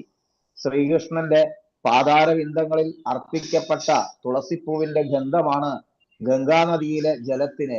അങ്ങനെ ഗംഗ സദാ ഒഴുകിക്കൊണ്ട് ഭഗവാൻ കൃഷ്ണന്റെ പ്രശസ്തികളും ഐശ്വര്യങ്ങളും പ്രചരിപ്പിക്കുന്നു. ഗംഗാജലം ഒഴുകിയെത്തുന്നിടത്തെല്ലാം എല്ലാ ജനങ്ങളും ബാഹ്യമായും ആന്തരികമായും പവിത്രീകരിക്കപ്പെടുന്നു. അടുത്തതുമായി ഹരേ കൃഷ്ണ മാതാജി. ഹരേ കൃഷ്ണ. അപ്പൊ ഇവിടെ എന്താ പറഞ്ഞത്? ഇവിടെ നമ്മൾ പറഞ്ഞു ദ്വാരകയിൽ 6 മാസം 1 മാസം 1 പക്ഷം ഒരാഴ്ച താമസിക്കുന്നവർക്ക് വൈകുണ്ഠ ലോകവും സാരൂപ്യമുക്തി കാത്തിരിക്കുന്നതാണ് സ്കന്ദപുരാണം പറഞ്ഞു. അത് കഴിഞ്ഞിട്ട് ജഗന്നാഥ ക്ഷേത്രം, പുരുഷോത്തമ ക്ഷേത്രം എന്നാണ് അത് അറിയപ്പെടുന്നത്. ആ പുരുഷോത്തമ ക്ഷേത്രത്തില് പിന്നെ പറയുന്നത് എന്താണ്? സർവാധിഷ്ഠായ പ്രാധാന്യം ശരിക്കും വർണ്ണിക്കാൻ സാധിക്കുന്നതല്ലെന്ന് പറയുന്നത്. ദേവന്മാർക്ക് പോലും ജഗന്നാഥപുരിയിലെ ആളുകളെ വൈകുണ്ഠനാഥന്റെ അതേ രൂപത്തിൽ കാണാനായിട്ട് സാധിക്കും. അതായത് ജഗന്നാഥപുരിയിലെ ആളുകളെ ദേവന്മാർ കാണുന്നത് എങ്ങനെയാണ്? ചതുർബാഹുവായിട്ടുള്ള വൈകുണ്ഠന്റെ രൂപത്തിലാണ്. അത് നമ്മള് ഈ കലിയുഗത്തില് നമ്മൾ പോകേണ്ട ഏറ്റവും പ്രധാനപ്പെട്ട ക്ഷേത്രമാണ് ജഗന്നാഥപുരി ക്ഷേത്രം. ഒരു പ്രാവശ്യമെങ്കിലും അവിടെ പോകണമെന്നാ പറയാ. അത്രയും പ്രധാനപ്പെട്ട ഒരു ക്ഷേത്രമാണ് നമുക്ക് ഈ യുഗത്തില് ഏറ്റവും പ്രധാനപ്പെട്ട ക്ഷേത്രമാണ് പുരുഷോത്തമ ക്ഷേത്രം ജഗന്നാഥപുരിയിലെ. പിന്നെ പറയുന്നത് നൈമിഷാരണ്യത്തിലെ മഹർഷിമാര് സമ്മേളിച്ചപ്പോൾ സൂതഗോസ്വാമി ഭാഗവതം ചൊല്ലിക്കേൾപ്പിച്ചത് ഗംഗാനദിയുടെ പ്രാധാന്യത്തെ കുറിച്ച് പറയാണ്. ഭഗവാന്റെ പാതാരവിന്ദങ്ങളിൽ അർപ്പിക്കപ്പെട്ട തുളസിപ്പൂവിന്റെ ഗന്ധമാണ് എന്തിന്? ഗംഗാനദിയിലെ ജലത്തിന്. അങ്ങനെ ഗംഗാനദി സദാ ഒഴുകിക്കൊണ്ടെന്നാണ് ഭഗവാൻ കൃഷ്ണന്റെ പ്രശസ്തികളും ഐശ്വര്യങ്ങളും പ്രചരിപ്പിക്കുകയാണ് ഗംഗാനദി ചെയ്യുന്നത്. ഗംഗാജലം ഒഴുകുന്നിടത്തൊക്കെ എല്ലാ ജനങ്ങളും ബാഹ്യമായിട്ടും ആന്തരികമായിട്ടും പവിത്രീകരിക്കപ്പെടണം. അത്രയും പവിത്രതയുള്ളതാണ് എന്തിന്? ഗംഗാനദിക്ക്. ആ ഗംഗാനദി എന്താ ചെയ്യുന്നത്? ഭഗവാന്റെ പ്രശസ്തിയും ഐശ്വര്യങ്ങളും പ്രചരിപ്പിച്ചു കൊണ്ടിരിക്കുകയാണ് ഗംഗാനദി. ഈ ആവശ്യം വേണ്ടത് മാത്രം സ്വീകരിക്കുക. നാരദീയ പുരാണം ഇങ്ങനെ നിഷ്കർഷിക്കുന്നു: ഭക്തിയുടെ സേവനം ഗൗരവമായി എടുത്തിട്ടുള്ളവർ അത്യാവശ്യം വേണ്ടതിൽ കവിഞ്ഞൊരു സാധനം സ്വീകരിക്കരുത്. അപ്പൊ നാരദ പുരാണത്തിൽ പറയുന്നത് എന്താണ്? ഭക്തിയുടെ സേവനം ഗൗരവമായിട്ട് എടുത്തിട്ടുള്ളവര് നമുക്ക് ആവശ്യം വേണ്ടത് മാത്രമേ നമ്മൾ സ്വീകരിക്കാനായിട്ട് പാടുള്ളൂ, വേണ്ടാത്തത് നമ്മൾ സ്വീകരിക്കരുത്. ഭക്തിയുടെ സേവനത്തിന്റെ തത്വങ്ങൾ നിഷേധിക്കരുതെന്നും തനിക്കാവുന്നതിൽ കൂടുതലായ ഭക്തി സേവനത്തിന്റെ തീരുമാനങ്ങളെ കൈക്കൊള്ളരുതെന്നുമാണ് ഈ പറഞ്ഞതിന്റെ കാരണം. അതായത് നമുക്ക് എത്രയാണോ സാധിക്കുന്നത് നമ്മൾ അത്രമാത്രം ഭക്തിയുടെ സേവനത്തിന്റെ തീരുമാനങ്ങൾ എടുക്കുക. അതിൽ കൂടുതൽ നമ്മൾ എടുക്കാൻ പാടില്ല എന്നുള്ളതാണ് ഇതില് പറയുന്നത്. അതായത് നമുക്ക് ഓരോരുത്തർക്കും ഒന്നുകിൽ നമ്മളെ യോഗ്യത അനുസരിച്ചായിരിക്കാം, നമ്മുടെ കഴിവ് അതിനനുസരിച്ചായിരിക്കുമല്ലോ നമുക്കൊരു എന്താ പറയാ ഒരു കപ്പാസിറ്റി ഉണ്ട് എല്ലാവർക്കും. ആ കപ്പാസിറ്റി അനുസരിച്ച് നമുക്ക് ചെയ്യാനായിട്ട് സാധിക്കുള്ളൂ. ഭക്തിയുടെ സേവനം എന്ന് പറഞ്ഞാല് അതായത് നമ്മളുടെ ഇപ്പൊ കപ്പാസിറ്റി എന്ന് ഉദ്ദേശിക്കുന്നത് എന്തായിരിക്കും? നമ്മൾ കഴിഞ്ഞ ജന്മങ്ങളിൽ ചെയ്ത ആ കർമ്മത്തിന്റെ ഫലം അനുസരിച്ചായിരിക്കും നമുക്ക് ആ കപ്പാസിറ്റി വരുന്നത്. അപ്പൊ അതനുസരിച്ചായിരിക്കണം നമ്മൾ ചെയ്യേണ്ടത്. അല്ലാതെ നമ്മള് ഇപ്പൊ ഞാൻ ഇത്ര ചെയ്യുന്നു അല്ലെങ്കിൽ അവരത്ര ചെയ്യുന്നു മറ്റുള്ളവർ അത്ര ചെയ്യുന്നു എന്ന് വിചാരിച്ച് നമ്മൾ ചെയ്യാൻ ശ്രമിക്കാതെ നമുക്ക് എത്രയാണോ നമ്മുടെ കപ്പാസിറ്റി അതനുസരിച്ചായിരിക്കണം നമ്മൾ ചെയ്യേണ്ടത്. ആ ചെയ്യുമെന്ന് വിചാരിക്കണം നമ്മൾ ചെയ്യാൻ വേണം. അങ്ങനെയായിരിക്കണം നമ്മൾ തീരുമാനങ്ങൾ കൈക്കൊള്ളേണ്ടത്. ഉദാഹരണത്തിന് ജപമാലയിൽ 1000 ഉരുവെങ്കിലും എന്നും ഹരേ കൃഷ്ണ മന്ത്രം ജപിക്കാൻ പറയാറുണ്ട്. അപ്പൊ ജപമാലയിൽ 1000 പ്രാവശ്യമെങ്കിലും നാമം ജപിക്കാനായിട്ട് പറയാറുണ്ട്. പക്ഷെ അത് സാധ്യമാകുന്നില്ലെങ്കിൽ അവരവരുടെ കഴിവിനനുസരിച്ച് എണ്ണം കുറയ്ക്കണം. അപ്പൊ 1000 റൗണ്ട് നാമം ജപിക്കാനായിട്ട് നമുക്ക് സാധിക്കില്ലെങ്കിൽ നമ്മൾ എന്ത് ചെയ്യണം? നമുക്ക് എത്രയാണോ സാധിക്കുന്നത് ആ കഴിവനുസരിച്ച് വേണം നമ്മൾ ചെയ്യാനായിട്ട്. അല്ലാതെ നമുക്ക് 1000 തവണ ചെയ്യാനായിട്ട് നമുക്ക് പറ്റില്ല. നമുക്ക് 10 പറ്റുള്ളെങ്കിൽ 10 ചെയ്യാം, 100 പറ്റുണ്ടെങ്കിൽ 100 ചെയ്യാം എന്നല്ലാതെ 1000 പറഞ്ഞിട്ടുണ്ടെന്ന് പറഞ്ഞിട്ട് നമ്മൾ 1000 ചെയ്യാൻ നോക്കിക്കഴിഞ്ഞാലോ നമുക്കത് സാധിക്കില്ല. നമുക്ക് അത് നടക്കാത്തൊരു കാര്യം പോലെ വരില്ല. അപ്പൊ അങ്ങനെ നമ്മൾ പാടില്ല. നമ്മളുടെ കഴിവനുസരിച്ചായിരിക്കണം നമ്മൾ ചെയ്യേണ്ടത്. പ്രതിദിനം 16 മാല, ഒരു ജപമാലയിൽ 108 മണികളാണ് ഉള്ളത്. ഹരേ കൃഷ്ണ മഹാമന്ത്രം ജപിക്കാനാണ് ഞങ്ങൾ പൊതുവെ നിർദ്ദേശിക്കാറ്. ഒരു ദിവസം അത് പൂർത്തിയാക്കാൻ കഴിഞ്ഞില്ലെങ്കിൽ പിറ്റേന്ന് ബാക്കി വന്നത് പൂർത്തിയാക്കണം. 16 എന്ന് ഒരിക്കൽ തീരുമാനമെടുത്താൽ ആ നിഷ്ഠ പാലിച്ചേ പറ്റൂ. ഇപ്പൊ നമ്മൾ പറഞ്ഞു തന്നെ, ഇപ്പൊ നമ്മളൊരു ദിവസം 16 റൗണ്ട് നാമം ജപിക്കണം എന്നൊരു നിഷ്ഠ വെച്ചിട്ടുണ്ടെങ്കിൽ നമ്മൾ അത് പാലിക്കണം. അല്ല നമുക്ക് 10 പറ്റുള്ളെങ്കിൽ 10. പക്ഷെ നമ്മൾ എന്ത് ചെയ്യണം? ആ പറഞ്ഞത് നമ്മൾ പാലിക്കുക. നമ്മളൊരു ഭഗവാനായിട്ട് നമ്മളൊരു കരാർ ഉണ്ടാക്കുക അല്ല ശരിക്കും. അപ്പൊ നമ്മൾ അതെന്ത് ചെയ്യുക, അത് പാലിച്ചു പോകാനായിട്ട് നമുക്ക് ശ്രമിക്കുക. അഥവാ ഒരു ദിവസം നമുക്ക് പറ്റിയില്ലെങ്കിൽ എന്ത് ചെയ്യണം, പിറ്റേ ദിവസം അത് പൂർത്തിയാക്കാനായിട്ട് നമ്മൾ ശ്രമിക്കണം. ഓരോരുത്തരും അവരവരുടെ കഴിവിനനുസരിച്ച് ഇത്ര ഒരു ജപിക്കുമെന്ന് തീരുമാനമെടുക്കുക. 8 എങ്കിൽ 8, 10 എങ്കിൽ 10, 16 എങ്കിൽ 16 എടുത്ത തീരുമാനം നിർബന്ധമായി നടപ്പിലാക്കുക. കാരണം ഇത് എങ്ങനെയാണ് നമുക്ക് സാധിക്കുന്നത്, നമ്മള് ഈ ഒരു ജന്മത്തിലല്ല, നമ്മൾ പല പല ജന്മങ്ങളിലായിട്ട് നമ്മൾ ചെയ്തു പോകുന്നതിന്റെ ഫലമായിട്ടാണ് നമ്മളിപ്പോ ഇന്നിവിടെ കൃഷ്ണാവബോധത്തിൽ വന്നിരിക്കുന്നതും ഭഗവാനെ കുറിച്ച് നമ്മൾ കൂടുതൽ കൂടുതൽ അറിയുന്നതും മനസ്സിലാക്കുന്നതും നാമം ജപിക്കുന്നതൊക്കെ. നമുക്ക് ഓരോരുത്തരുടെയും കപ്പാസിറ്റി അല്ലെങ്കിൽ നമ്മുടെ ക്വാളിറ്റി എങ്ങനെയായിരിക്കും, വ്യത്യാസമായിരിക്കും.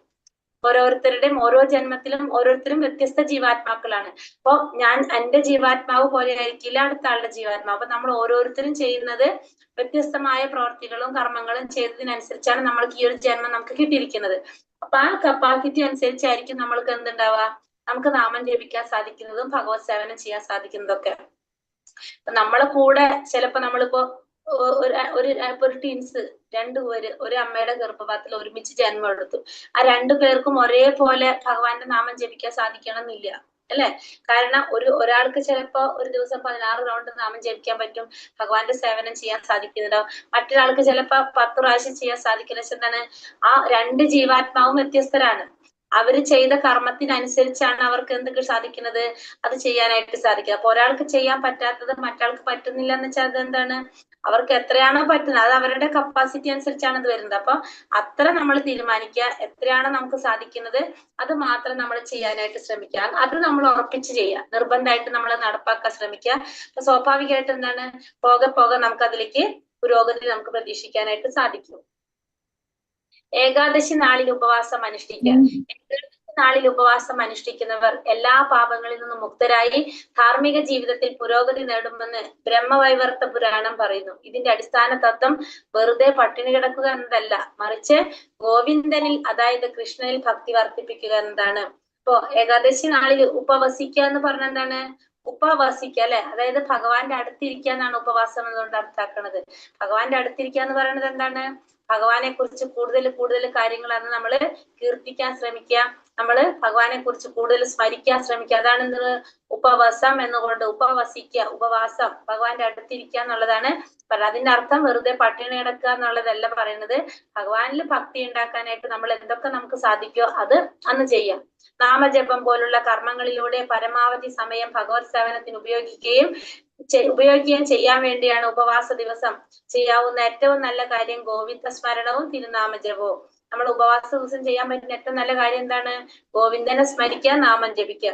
കൂടുതലൊന്നും ചെയ്യാൻ പറ്റില്ല നമുക്ക്, കാരണം എന്താണ്, ഉപവാസം ആയതുകൊണ്ട് നമ്മളന്ന് ഭക്ഷണമൊക്കെ കഴിക്കാതിരിക്കുന്നതുകൊണ്ട് നമുക്ക് കുറെ സാധിക്കില്ല. അപ്പൊ നമുക്ക് സാധിക്കുന്ന എന്താണ്, ഭഗവാനെ സ്മരിച്ച് ഭഗവാന്റെ നാമം ജപിച്ചുകൊണ്ടിരിക്കുക എന്നുള്ളതായിരിക്കും നമുക്ക് സാധിക്കുമെങ്കിൽ നമ്മൾ അത് ചെയ്യാം. അതല്ല വേറെ ഭക്തിയുടെ സേവനങ്ങൾ ചെയ്യാൻ സാധിക്കുമെങ്കിൽ അങ്ങനെ ചെയ്യാം. പക്ഷെ എന്താണ് വേണ്ടത്, നമ്മൾ അന്നത്തെ ദിവസം ഭഗവാനെ സ്മരിക്കുക കൂടുതൽ, അതാണ് നമ്മൾ ചെയ്യേണ്ടത്. ഈ ഹരേ കൃഷ്ണ പറഞ്ഞു എന്തെങ്കിലും മാതാജി? ഇല്ല അശ്വത്ഥ പൂജ. അശ്വത്ഥ പൂജ മാതാജി ഹരേ കൃഷ്ണ. ആ കഴിഞ്ഞ സ്ലൈഡ് ഒന്നുകൂടി ഇടും, ഞാന് മാറിയത് ഒന്ന് സ്ക്രീൻഷോട്ട് എടുക്കാനാ. ഹരേ കൃഷ്ണ. അടുത്തത് അശ്വത്ഥ പൂജ. ഓക്കെ. ഭക്തന്മാർ തുളസി ചെടിക്കും നെല്ലി വൃക്ഷത്തിനും വെള്ളമൊഴിക്കണമെന്ന് സ്കന്ദപുരാണം നിർദ്ദേശിക്കുന്നു. ഗോക്കളെയും ബ്രാഹ്മണരെയും പൂജിക്കണം, വൈഷ്ണവരെ പ്രണമിക്കുകയും അവരെ ധ്യാനിക്കുകയും വേണം. ഇതെല്ലാം പൂർവ്വ പാപങ്ങളുടെ ശക്തി കുറയ്ക്കാൻ ഭക്തനെ സഹായിക്കും. അപ്പൊ നമ്മൾ പറയാറുണ്ടല്ലോ, ഒരു ഭക്തന്റെ കാരുണ്യം കൊണ്ടാണ് നമുക്ക് ഭക്തിയിലേക്ക് മുന്നേറാൻ സാധിക്കും. നമ്മൾ ആ ക്ലാസ്സുകളിൽ പറയാറുണ്ട്. എന്താണ് പറയുന്നത്, ഭക്തന്മാരെപ്പോഴും തുളസി ചെടിക്കും നെല്ലി വൃക്ഷത്തിനൊക്കെ വെള്ളമൊഴിക്കണമെന്ന് സ്കന്ദപുരാണം പറയുന്നു. അപ്പൊ തുളസി റാണി നമുക്കറിയാം, തുളസി മഹാറാണി ഭഗവാന്റെ ഏറ്റവും പ്രിയപ്പെട്ട ഭക്തയാണ്. അതുപോലെ തന്നെ നെല്ലിവൃക്ഷത്തിനും പ്രാധാന്യമുണ്ട്. വെള്ളം ഒഴിക്കണമെന്ന് സ്കന്ദപുരാണത്തിൽ പറയുന്നുണ്ട്. പിന്നെ അതുപോലെ തന്നെ ഗോക്കളെയും ബ്രാഹ്മണരെയും പൂജിക്കണം, പിന്നെ വൈഷ്ണവരെ പ്രണമിക്കുകയും അവരെ ധ്യാനിക്കുകയും വേണം. കാരണം വൈഷ്ണവരെന്ന് പറയുന്നത് എന്താണ്, ഭഗവാന്റെ നാമം ജപിച്ച് ഭഗവാനെ എന്താ പറയാ, ഉത്തമ ഭക്തന്മാര്, ഏതൊരു സമയം ഭഗവാനെ മാത്രം സ്മരിച്ചു കൊണ്ടിരിക്കുന്നവര്, അവരെ ധ്യാനിക്കണം, അവരെ പ്രണമിക്കണം. ഇതെല്ലാം നമ്മുടെ പൂർവ്വ പാപങ്ങളുടെ ശക്തി കുറയ്ക്കാനായിട്ട് ഒരു ഭക്തനെ സഹായിക്കുന്നതാണ്. വൈഷ്ണവന്റെ പൊതുവെയുള്ള പെരുമാറ്റ രീതി എന്തായിരിക്കണമെന്ന് ചൈതന്യ മഹാപ്രഭുവിനോട് അദ്ദേഹത്തിന്റെ ഒരു ഗൃഹസ്ഥ ശിഷ്യൻ ഒരിക്കൽ ചോദിച്ചു. ഭക്തിശൂന്യരുടെ സംസർഗം ഒഴിവാക്കണം എന്നായിരുന്നു മറുപടി. അപ്പൊ ചൈതന്യ മഹാപ്രഭു അഗൃഹസ്ഥന് കൊടുത്ത മറുപടി എന്തായിരുന്നു? ഭക്തിശൂന്യന്മാരുടെ, ഭക്തി ഇല്ലാത്തവരുടെ സംസർഗം ഒഴിവാക്കണം. കൃഷ്ണന്റെ സർവേശ്വരത്തെ എതിർക്കുന്നവരാണ് ഒരു വിഭാഗം, മറ്റേ വിഭാഗം തികഞ്ഞ ഭക്തിവാദം. അപ്പൊ രണ്ടു തരത്തിലാണ് ഭക്തിശൂന്യരുള്ളത്. ഒന്ന് ഭഗവാന്റെ ആ സർവേശ്വരത്വത്തെ എതിർക്കുന്നവര്, ഒന്നാമത്തെ വിഭാഗം. ഭഗവാൻ പരമദിവ്യോത്തമ പുരുഷനാണെന്ന് സമ്മതിക്കാത്ത ഒരു വിഭാഗം. മറ്റേ വിഭാഗം എന്താണ്? ഭൗതികവാദികൾ. ഈ രണ്ട് കൂട്ടരുമായിട്ടുള്ള സംസർഗം നമ്മൾ എന്ത് ചെയ്യാം? നമ്മൾ ഒഴിവാക്കാന്നുള്ളതായിരുന്നു ആര് കൊടുത്ത മറുപടി? ചൈതന്യ മഹാപ്രഭു പറഞ്ഞത്. ഭഗവാന്റെ സർവാധീശത്വത്തെ അല്ലെ,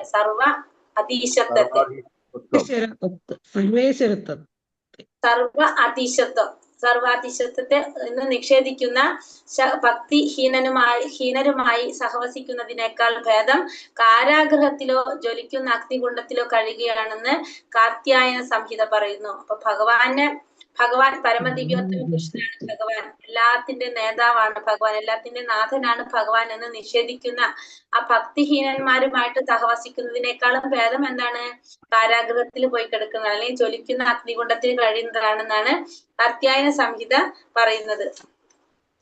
പലതര ദേവന്മാരെ ആരാധിക്കുന്നവരും ഭൗതികാഭിലാഷങ്ങളിൽ ഉത്തേജിതരുമായവരുമായിട്ടുള്ള സംസർഗത്തെക്കാൾ ഭേദം സർപ്പത്തെയോ വ്യാഘ്രത്തെയോ ചീങ്കണ്ണിയെയോ ആശ്ലേഷിക്കുന്നതാണെന്ന് വിഷ്ണു രഹസ്യത്തിൽ പറയുന്നു. അപ്പൊ വിഷ്ണു രഹസ്യത്തിൽ പറയുന്നത് എന്താണ്?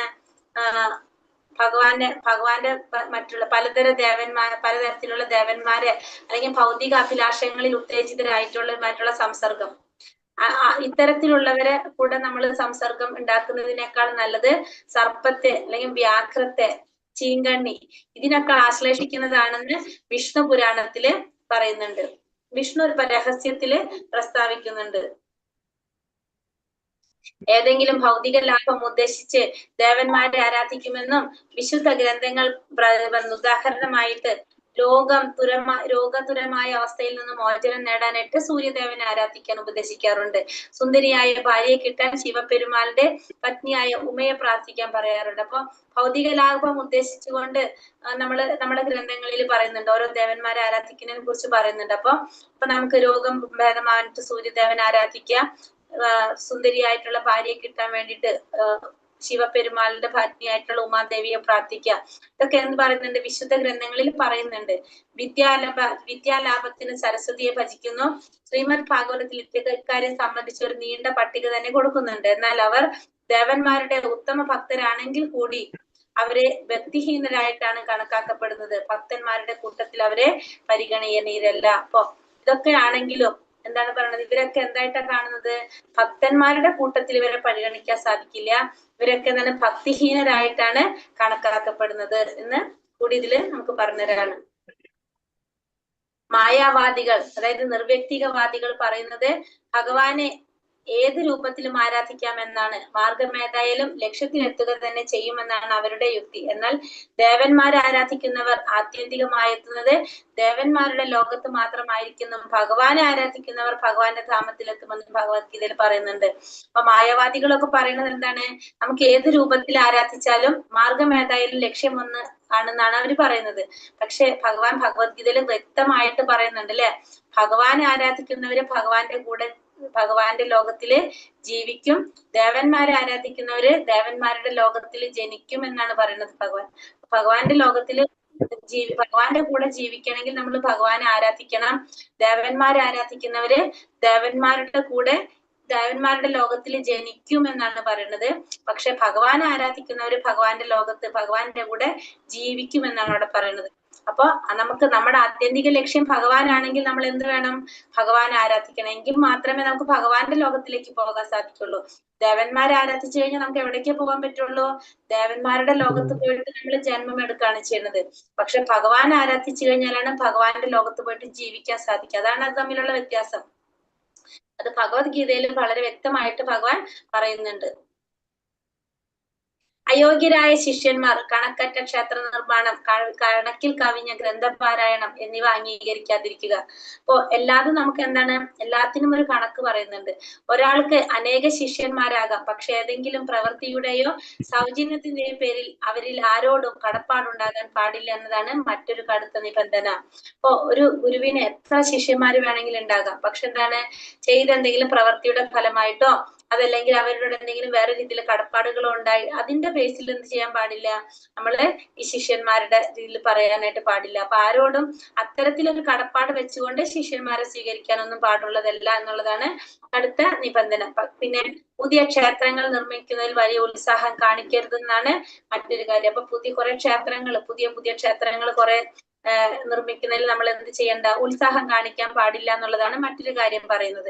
പക്ഷെ എന്താണ്, ഭക്തിയുടെ സേവന മാർഗത്തിൽ പുരോഗതിയിലേക്ക് നയിക്കാൻ ഉതകുന്നതിൽ കവിഞ്ഞ ഗ്രന്ഥങ്ങളൊന്നും തന്നെ വായിക്കരുതെന്നും നിഷ്കർഷയുണ്ട്. പിന്നെ വേറൊരു കാര്യം കൂടി പറയുന്നത്, ഭക്തിയുടെ സേവനത്തിന്റെ മാർഗത്തിൽ പുരോഗതിയിലേക്ക് നയിക്കാൻ ഉതകുന്ന തരത്തില് അത്ര ആവശ്യമുള്ള ഗ്രന്ഥങ്ങൾ മാത്രമേ നമുക്ക് വായിക്കേണ്ട ആവശ്യമുള്ളൂ. അതിൽ കൂടുതലുള്ള ഗ്രന്ഥങ്ങൾ നമുക്ക് വായിക്കേണ്ട ആവശ്യമില്ല. നമുക്കിപ്പോ ഇവിടെ എന്താ പറയുക, കുറെ ക്ഷേത്രങ്ങൾ ഉണ്ടെങ്കിൽ വീണ്ടും കുറെ ക്ഷേത്രങ്ങൾ പണിയാനായിട്ട് ഉത്സാഹം കാണിക്കേണ്ട ആവശ്യമില്ല. ഭക്തിയുടെ സേവനത്തിന്റെ മാർഗത്തിലെ പുരോഗതിയിലേക്ക് നയിക്കാൻ ആവശ്യമായ ഗ്രന്ഥങ്ങൾ അത്ര നമുക്ക് വായിക്കേണ്ട ആവശ്യമുള്ളൂ. ഇപ്പൊ കുറെ ശിഷ്യന്മാരുണ്ടാകാം, പക്ഷെ ഒരു പ്രവൃത്തിയുടെ ഫലമായിട്ടോ അല്ലെങ്കിൽ സൗജന്യമായിട്ടോ അല്ലെങ്കിൽ അവരോടുള്ള കടപ്പാട് കൊണ്ട് നമുക്ക് എന്ത് ചെയ്യാൻ പാടേണ്ട ആവശ്യമില്ല, കുറെ ശിഷ്യന്മാരെ ഉണ്ടാക്കേണ്ട ആവശ്യം ഇല്ല. ഇതൊക്കെയാണ് പറയുന്നത്. പിന്നെ പ്രായോഗികമായി നോക്കുമ്പോൾ ഹരേ കൃഷ്ണ. പ്രായോഗികമായി നോക്കുമ്പോൾ കൃഷ്ണാവബോധത്തിന്റെ ശാസ്ത്രം മനസ്സിലാക്കാൻ ഭഗവത്ഗീത, ഭാഗവതം, ചൈതന്യ മഹാപ്രഭുവിന്റെ ഉപദേശങ്ങൾ, ഭക്തിരസാമൃത സിന്ധു എന്നീ ഗ്രന്ഥങ്ങൾ മാത്രമേ വേണ്ടൂ. മറ്റ് ഗ്രന്ഥങ്ങൾ വായിക്കാനുള്ള തത്രപ്പാട് ഒഴിവാക്കാം. വെറുതെ ടൈം വേസ്റ്റ് ചെയ്തല്ലേ ഈശോപനിഷത്ത് ഉപദേശാമൃതം പഠിച്ചിട്ട്. എന്താ പറഞ്ഞ, പ്രായോഗികമായിട്ട് നോക്കുമ്പോ എന്താ നമുക്ക് വേണ്ടത്, ഭഗവത്ഗീത, ശ്രീമദ് ഭാഗവതം, ചൈതന്യ മഹാപ്രഭുവിന്റെ ഉപദേശങ്ങള്, പിന്നെ ഭക്തിരസാമൃത സിന്ധു. അപ്പൊ ചൈതന്യ മഹാപ്രഭുവിന്റെ ടീച്ചിങ് ഓഫ് ലോർഡ് ചൈതന്യ എന്ന് പറഞ്ഞൊരു പുസ്തകമുണ്ട്. ആ ചൈതന്യ മഹാപ്രഭുവിന്റെ, എന്റെ മലയാളം എന്താണ് ബുക്കിന്റെ, ശിക്ഷണങ്ങൾ എന്നാ തോന്നുന്നുണ്ട്. ചൈതന്യ മഹാപ്രഭുവിന്റെ ശിക്ഷണങ്ങൾ എന്ന് പറഞ്ഞൊരു പുസ്തകം. ആ ബുക്കും നല്ല പുസ്തകമാണ്. ആ ബുക്ക്, പിന്നെ അതുപോലെ തന്നെ ഭക്തിരസാമൃത സിന്ധു, ഭഗവത്ഗീത, ഭാഗവതം, ഈ ഗ്രന്ഥങ്ങളാണ് വായിക്കാനായിട്ട് വേണ്ടുന്നാണ് പറയുന്നത്. മറ്റ് ഗ്രന്ഥങ്ങൾ വായിക്കാനുള്ള തത്രപ്പാട് ഒഴിവാക്കാം. ഇത് തന്നെ വായിച്ചു വരുമ്പോഴേക്കും നമ്മളെ സമയം കുറെ പോകും അല്ലെ, കറക്റ്റായിട്ട്. ശ്രീമദ് ഭാഗവതത്തിൽ 7-ാം സ്കന്ധം 13-ാം അധ്യായം 8-ാം ശ്ലോകത്തിൽ പറയുന്നുണ്ട്, സന്യാസം സ്വീകരിച്ചാൽ അയോഗ്യരെ ശിഷ്യന്മാരായി സ്വീകരിക്കരുത്. അയോഗ്യരെ ശിഷ്യരായിട്ട് സ്വീകരിക്കരുത്. യഥാർത്ഥത്തിൽ കൃഷ്ണാവബോധം അന്വേഷിച്ചെത്തിയവനാണോ ശിഷ്യത്വം തേടി വന്നിരിക്കുന്നത് എന്ന് സന്യാസി അയാളെ പരീക്ഷിച്ചറിയണം. അതല്ല ലക്ഷ്യമെങ്കിൽ അയാളെ സ്വീകരിക്കരുത്. ഇപ്പോ ശ്രീമദ് ഭാഗവതം 7-ാം സ്കന്ധം 13-ാം അധ്യായം 8-ാം ശ്ലോകത്തിൽ പറയുന്നുണ്ട്, ഒരിക്കലും ഒരു സന്യാസി അയോഗ്യരായവരെ ശിഷ്യന്മാരായി സ്വീകരിക്കാനായിട്ട് പാടില്ല. കാരണം നമ്മൾ ആദ്യം തന്നെ അയാളെ കുറിച്ച് മനസ്സിലാക്കേണ്ടതാണ്, യഥാർത്ഥത്തില് ആ കൃഷ്ണാവബോധം അന്വേഷിച്ചെത്തിയവനാണോ, പരമമായ സത്യം അറിയാൻ ആഗ്രഹിച്ചു വന്നവനാണോ ആ ശിഷ്യത്വം തേടി വന്നിരിക്കുന്നതെന്ന് ആ സന്യാസി എന്ത് ചെയ്യണം, ആദ്യം തന്നെ പരീക്ഷിച്ചറിയണം ആ വ്യക്തിയെ. അല്ലാതെ ആ വ്യക്തിക്ക് നമ്മൾ എന്ത് ചെയ്യാൻ പാടില്ല, ആ വ്യക്തിയെ ശിഷ്യനായിട്ട് സ്വീകരിക്കാൻ പാടില്ല. അതല്ല അയാളുടെ ലക്ഷ്യമെങ്കിൽ നമ്മൾ ആ വ്യക്തിയെ ഒരിക്കലും ആ സന്യാസി സ്വീകരിക്കാനായിട്ട് പാടില്ല എന്നും ഇതില് പറയുന്നുണ്ട്. പിന്നെ അതുപോലെ തന്നെ യഥാർത്ഥ ആത്മീയ ഗുരുവിന് പാണ്ഡിത്യ പ്രകടനത്തിന് വേണ്ടി മാത്രം ഏറെ പുസ്തകങ്ങൾ വായിക്കേണ്ട കാര്യമില്ല. അതല്ലെങ്കിൽ പലയിടത്തും പ്രസംഗിക്കാൻ വേണ്ടി മാത്രം വായനയുടെ പരപ്പ് വർദ്ധിപ്പിക്കേണ്ടതില്ല. ഇതെല്ലാം ഒഴിവാക്കേണ്ടതാണ്. അതുപോലെ തന്നെ ഒരു ഗുരു ആ ഗുരുവിന്റെ പാണ്ഡിത്യം കാണിക്കാൻ വേണ്ടിയിട്ട് കുറെ പുസ്തകങ്ങൾ വായിച്ചിട്ട് കുറെ അറിവുണ്ടെന്ന് പ്രകടിപ്പിക്കാൻ വേണ്ടിയിട്ട് പുസ്തകങ്ങൾ വായിക്കുക, അതിന്റെ ആവശ്യമില്ല. പിന്നെ അല്ലെങ്കിൽ പല സ്ഥലത്തും പോയിട്ട് പ്രസംഗിക്കാൻ വേണ്ടിയിട്ട് അങ്ങനെ വായനയുടെ വർദ്ധിപ്പിക്കുക, അതൊന്നും ആവശ്യമില്ല. ഇതൊക്കെ ഒഴിവാക്കേണ്ടതാണ്. ചൈതന്യ മഹാപ്രഭുവിന്റെ പരമ്പരയിലുള്ള ആചാര്യന്മാർ ആരും തന്നെ ക്ഷേത്ര നിർമ്മാണത്തിൽ ഉത്സാഹികളല്ല. എങ്കിലും ഒരു സേവനം എന്ന രീതിയിൽ ആരെങ്കിലും മുന്നോട്ട് വന്നാൽ ക്ഷേത്ര നിർമ്മാണത്തിൽ അത്തരം ശിഷ്യന്മാരെ ആചാര്യന്മാർ പ്രോത്സാഹിപ്പിക്കും. ഇപ്പൊ സാധാരണ ചൈതന്യ മഹാപ്രഭുവിന്റെ പരമ്പരയിലുള്ള ആചാര്യന്മാരും എന്ത് ചെയ്യുന്നില്ല, ക്ഷേത്ര നിർമ്മാണത്തിൽ അത്തരം ഉത്സാഹം കാണിക്കുന്നില്ല. പക്ഷെ ഇപ്പൊ ഏതെങ്കിലും ഒരു സ്ഥലത്ത് ആ ഭാഗത്തൊരു ക്ഷേത്രം അത്യാവശ്യമാണ്, കൃഷ്ണാവബോധം പ്രചരിപ്പിക്കാനായിട്ട് അവിടെ അത്യാവശ്യമാണെന്ന് ഏതെങ്കിലും ശിഷ്യന്മാര് അങ്ങനെ മുന്നോട്ട് വരാണെങ്കിൽ ഒരിക്കലും ആചാര്യന്മാർ എന്ത് ചെയ്യുന്നില്ല, അതിനെ എതിർക്കുന്നില്ല, അതിനെ പ്രോത്സാഹിപ്പിക്കുകയാണ് ചെയ്യാറ്. സാധാരണ പെരുമാറ്റത്തിൽ ഋജുബുദ്ധിയും ലാഭഛേദങ്ങളിലുമുള്ള ഛേദങ്ങളിൽ സമഭാവനയും. പത്മപുരാണത്തിൽ ഒരു പ്രസ്താവമുണ്ട്, കൃഷ്ണാവബോധത്തിൽ ഏർപ്പെട്ടിരിക്കുന്നവർ ഭൗതികമായ ലാഭതങ്ങളാൽ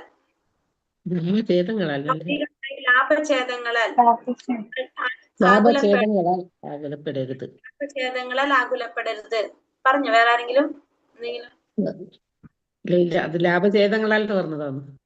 കൃഷ്ണാവബോധത്തിൽ ഏർപ്പെട്ടിരിക്കുന്നവർ ഭൗതികമായിട്ടുള്ള ലാഭഛേദങ്ങളാൽ ഒരിക്കലും ആകുലപ്പെടരുത്. ഭൗതികമായ നഷ്ടമുണ്ടാകുന്നതിൽ വ്യാകുലപ്പെടാൻ പാടില്ല. ആ അവസരത്തിലും ഉള്ളിൽ കൃഷ്ണനെ കുറിച്ച് മാത്രമേ ചിന്തിക്കാൻ പാടുള്ളൂ. ബദ്ധാത്മാക്കളെല്ലാം ഭൗതിക പ്രവർത്തനങ്ങളെ കുറിച്ച് മാത്രമേ ചിന്തിക്കാറുള്ളൂ. ഇതിൽ നിന്നും മോചനം നേടി ചിന്ത മുഴുവൻ കൃഷ്ണാവബോധത്തിലേക്ക് തിരിച്ചുവിടണമെന്നാണ് ഇതിന്റെ സാരം. അപ്പൊ ഇതുകൊണ്ട് എന്നർത്ഥമാക്കുന്നത്, പത്മപുരാണത്തിൽ പറയുന്നത് കൃഷ്ണാവബോധത്തിൽ ഏർപ്പെട്ടിരിക്കുന്നവര് ഭൗതികമായിട്ടുള്ള ലാഭഛേദങ്ങളിൽ ആകുലപ്പെടരുത്, ഭൗതികമായിട്ടുള്ള നഷ്ടമുണ്ടാക്കുന്നതിൽ വ്യാകുലപ്പെടാൻ പാടില്ല. അതായത് ഭൗതികമായ നഷ്ടങ്ങൾ ഉണ്ടായി കഴിഞ്ഞാലും അതിലും വ്യാകുലപ്പെടാതെ ആ സമയത്തും ആരെ കുറിച്ച് ചിന്തിക്കണം? ഭഗവാനെ കുറിച്ച് മാത്രമേ ചിന്തിക്കാൻ പാടുള്ളൂ. ബദ്ധാത്മാക്കള് ഭൗതികമായ പ്രവർത്തനങ്ങളെ കുറിച്ച് മാത്രമേ ചിന്തിക്കാറുള്ളൂ. ഇതിൽ നിന്ന് മോചനം നേടിയിട്ട് മുഴുവൻ ചിന്തയും എന്തിലേക്ക് തിരിച്ചുവിടണം?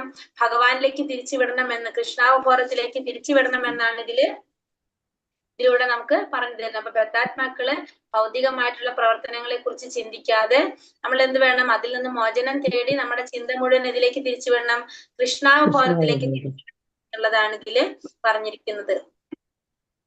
ദേവതാരാധന. ദേവന്മാരെ ഒരിക്കലും നിന്ദിക്കാൻ പാടില്ല. ഒരാൾ ദേവന്മാരുടെ ആരാധകൻ അല്ലായിരിക്കാം എന്ന് വെച്ച് ദേവന്മാരെ നിന്ദിക്കാൻ അയാൾക്ക് അവകാശമില്ല. ഉദാഹരണമായി ഒരു വൈഷ്ണവൻ ഒരിക്കലും ശിവന്റെയോ ബ്രഹ്മാവിന്റെയോ ഭക്തനായിരിക്കുകയില്ല. എങ്കിലും ഇത്തരം ഉന്നതരായ ദേവന്മാരെ മാനിക്കാൻ അയാൾ ധർമ്മബദ്ധരാണ്. ഒരിക്കലും എന്ത് ചെയ്യാൻ പാടില്ല? ദേവന്മാരെ നമ്മള് നിന്ദിക്കാനായിട്ട് പാടില്ല. ദേവന്മാരെ ആരാധിക്കുന്നില്ലായിരിക്കാം. ഒരു വൈഷ്ണവൻ എപ്പോഴും ആരാധിക്കുന്നവനാണ്? ഭഗവാന്റെ ഭക്തനായിരിക്കും വൈഷ്ണവൻ. അപ്പൊ ആ വൈഷ്ണവൻ ഒരിക്കലും മറ്റുള്ള ദേവന്മാരെ ആരാധിക്കുന്നുണ്ടാവില്ല. പക്ഷെ എന്തിനുള്ള അർഹതയില്ലായ വ്യക്തിക്ക് ദേവന്മാരെ നിന്ദിക്കാനുള്ള ഒരു അർഹത അയാൾക്കില്ല. ദേവന്മാരൊരിക്കലും നിന്ദിക്കാനായിട്ട് ആ വ്യക്തി ഒരിക്കലും ശ്രമിക്കാൻ പാടില്ല. ദേവന്മാരെ മാനിക്കാനായിട്ട് അയാള് ബാധ്യസ്ഥനാണ്. അയാൾക്ക് ധാർമ്മികമായിട്ടുള്ള ഒരു ഉത്തരവാദിത്വം എന്തുണ്ട്? ദേവന്മാരെ മാനിക്കാനായിട്ടുള്ള ഉത്തരവാദിത്വം ആ വ്യക്തിക്കുണ്ട്. ഒരിക്കലും ദേവന്മാരെ നിന്ദിക്കാനുള്ള അവകാശം ഒരാൾക്കില്ല.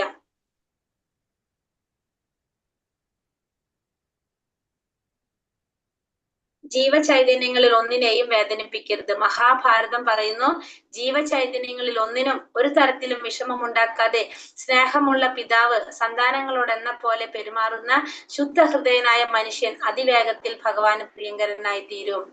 ഒരിക്കലും എന്ത് ചെയ്യാൻ പാടില്ല? ജീവചൈതന്യങ്ങളിൽ ഒന്നിനും ഒരു തരത്തിലും വിഷമമുണ്ടാക്കാതെ സ്നേഹമുള്ള പിതാവ് എന്ന നിലയിൽ എന്താണ് ചെയ്യേണ്ടത്? സന്താനങ്ങളോടെന്ന പോലെ പെരുമാറുന്ന ശുദ്ധഹൃദനായ മനുഷ്യൻ അതിവേഗത്തിൽ ഭഗവാന് പ്രിയപ്പെട്ടവനായി തീരും. അപ്പൊ നമ്മൾ ഒരിക്കലും മറ്റുള്ള ജീവാത്മാക്കളോട് അവരോട് ഒന്നിനും ഒരു തരത്തിലും വിഷമം ഉണ്ടാക്കാതെ പെരുമാറാൻ, സ്നേഹമുള്ളൊരു പിതാവ് സന്താനങ്ങളോട് എന്ന പോലെ പെരുമാറണം എന്ന് പറയുന്നത്. ശുദ്ധഹൃദയനായ മനുഷ്യൻ അങ്ങനെയുള്ള ഒരു മനുഷ്യൻ ഭഗവാൻ ഏറ്റവും പ്രിയങ്കരനായി തീരുമെന്ന് മഹാഭാരതത്തില് പറയുന്നുണ്ട്. ഹരേ കൃഷ്ണ കൃഷ്ണ കൃഷ്ണ ഹരേ ഹരേ, ഹരേ രാമ രാമ രാമ ഹരേ ഹരേ. വഞ്ചാകൽപതരൂപശ്ച കൃപാ സിന്ധോഭ്യവ ച പതിതാനാം പാവനേഭ്യോ വൈഷ്ണവേഭ്യോ നമോ നമഃ. അനന്ത കോടി വൈഷ്ണവൃന്ദി की जय, श्रील प्रभुपाद की जय, गुरुदेव की जय, निताय गुरु प्रमानंदे, हरि हरि बोल. हरे कृष्ण. ഇതിന്റെ ക്വസ്റ്റ്യൻ ആൻസർ നോക്കാം നമുക്ക്.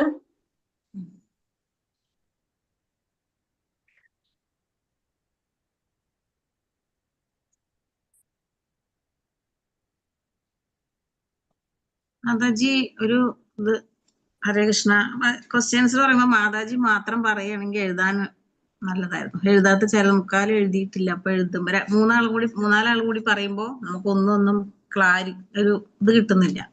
എനിക്കറിയില്ല മാതാജി, ശരിക്കും അതെ, ക്ലാസ് എടുത്ത് പോകുമ്പോ നിങ്ങൾ നോട്ട് ചെയ്തേക്കുന്നുള്ള ധൈര്യത്തിലാണ് ഞാനോട് ഇരിക്കുന്നത്. അത് ശരി. ഞാൻ സ്ക്രീൻഷോട്ട് എടുത്തിട്ടുണ്ട്, കൊറേ എഴുതി, കുറച്ച് എഴുതിയിട്ടില്ല. ക്ലാസ് ഒന്നും കൂടി നോക്കിയിട്ട്, കാരണം ആ ഞാൻ ചെയ്തോളാം. അത് ചെയ്യാം. ഞാൻ ഞാൻ ക്വസ്റ്റ്യൻ ആൻസർ അപ്പൊ അത് കാരണം കൊണ്ട് ഉദ്ദേശിച്ചത് അതല്ല, പറയുമ്പോ ഒരാള് പറയായിരുന്നെങ്കിൽ നമുക്ക് വിട്ടതൊക്കെ ഒന്ന് എഴുതായിരുന്നു. മനസ്സിലായി. പക്ഷെ എനിക്കറിയണമെങ്കിൽ എനിക്ക് പറയാൻ പറ്റുള്ളല്ലോ, അതാണ് വിഷയം അവിടെ. ഞാൻ നോക്കി വയ്ക്കുന്നില്ല, ഞാൻ നിങ്ങളെ വിശ്വാസത്തിലാണ് ഞാൻ ക്വസ്റ്റ്യൻ ഇട്ടിരുന്നത്. കാരണം എന്തായാലും നിങ്ങൾ പുഷ്പവല്ലി മാതാജി പറയുമ്പം പ്രഭുജി ആണേലും പുഷ്പവല്ലി മാതാജി പറയുന്നത് കഴിഞ്ഞിട്ട് പിന്നെ പറഞ്ഞു കഴിഞ്ഞാൽ നമുക്കത് രണ്ടും മനസ്സിലാക്കിയിട്ട് എഴുതാൻ പറ്റും. ഇപ്പൊ എല്ലാരും പറയുന്നുണ്ട്, അപ്പൊ നമുക്ക് ഒന്നും നമുക്കത് ഗ്രഹിച്ചെടുക്കാൻ പറ്റുന്നില്ല. ഒരു സെന്റൻസ് എഴുതാൻ പറ്റുന്നത് മനസ്സിലാകത്തില്ല. പ്രഭുജി പറയട്ടെ. 7ാമത്തെ അല്ലേ? അതെ. ഭാഗവതം 11ാം സ്കന്ധം 3ാം അധ്യായം 21 പ്രബുദ്ധ മഹർഷി നിമി മഹാരാജാവിനോട് പറയുന്നത് എന്താണ്? പ്രബുദ്ധ മഹർഷി പറയുന്നത്, രാജൻ ഭൗതിക പറഞ്ഞ പ്രഭു 7ാമത്തെ അല്ലേ? അതെ അതെ അതെ. ഭൗതിക ലോകത്ത് ദ്വാരകയിലെ 6 മാസമോ 1 വർഷമോ ഇപ്പൊ നോക്കി പറയാം. ഞാനത് മുഴുവൻ എഴുതിയിട്ടില്ല. ഭൗതിക ലോകത്ത് സുഖമില്ലെന്നുള്ള സത്യം ഉറപ്പുവരുത്തുക. കഷ്ടപ്പാടുകൾ നിറഞ്ഞ അവസ്ഥ അത് 1ാമത്തെ അല്ലേ? ലോകത്ത് സുഖമുണ്ടെന്ന് ചിന്തിക്കുന്നത് തന്നെ തെറ്റ്. അതല്ലേ ചോദിച്ചത്? അതന്നെ. ഒന്നാമത്തെ ചോദ്യമല്ലേ അത്? കഷ്ടപ്പാടുകൾ നിറഞ്ഞ അവസ്ഥ മാത്രമുള്ള ഈ ഭൗതിക ലോകത്ത് സുഖമുണ്ടെന്ന് ചിന്തിക്കുന്നത് തന്നെ തെറ്റ്. അത് പിടിച്ചു ഞങ്ങളിപ്പ ഒന്നുകൂടെ പറഞ്ഞ മാതാജി. ഭൗതിക ലോകത്ത് സുഖമില്ലെന്നുള്ള സത്യം ഉറപ്പുവരുത്തുക. കഷ്ടപ്പാടുകൾ നിറഞ്ഞ അവസ്ഥ മാത്രമുള്ള ഈ ഭൗതിക ലോകത്ത് സുഖമുണ്ടെന്ന് ചിന്തിക്കുന്നത് തന്നെ തെറ്റ്. ഓക്കെ.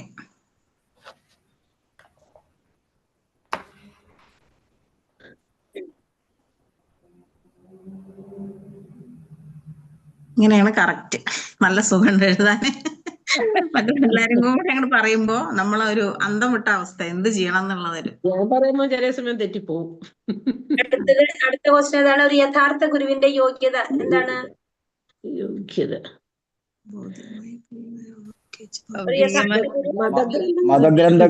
മതഗ്രന്ഥങ്ങളിലെ നിഗമനങ്ങൾ മനസ്സിലാക്കുകയും ചർച്ചകളിലും സംവാദങ്ങളിലും വഴി ഈ നിഗമനങ്ങൾ മറ്റുള്ളവരെ ബോധ്യപ്പെടുത്തുകയും ചെയ്യാനുള്ള കഴിവ് ഉണ്ടായിരിക്കുക എന്നതാണ് ഗുരുവിന്റെ യോഗ്യത.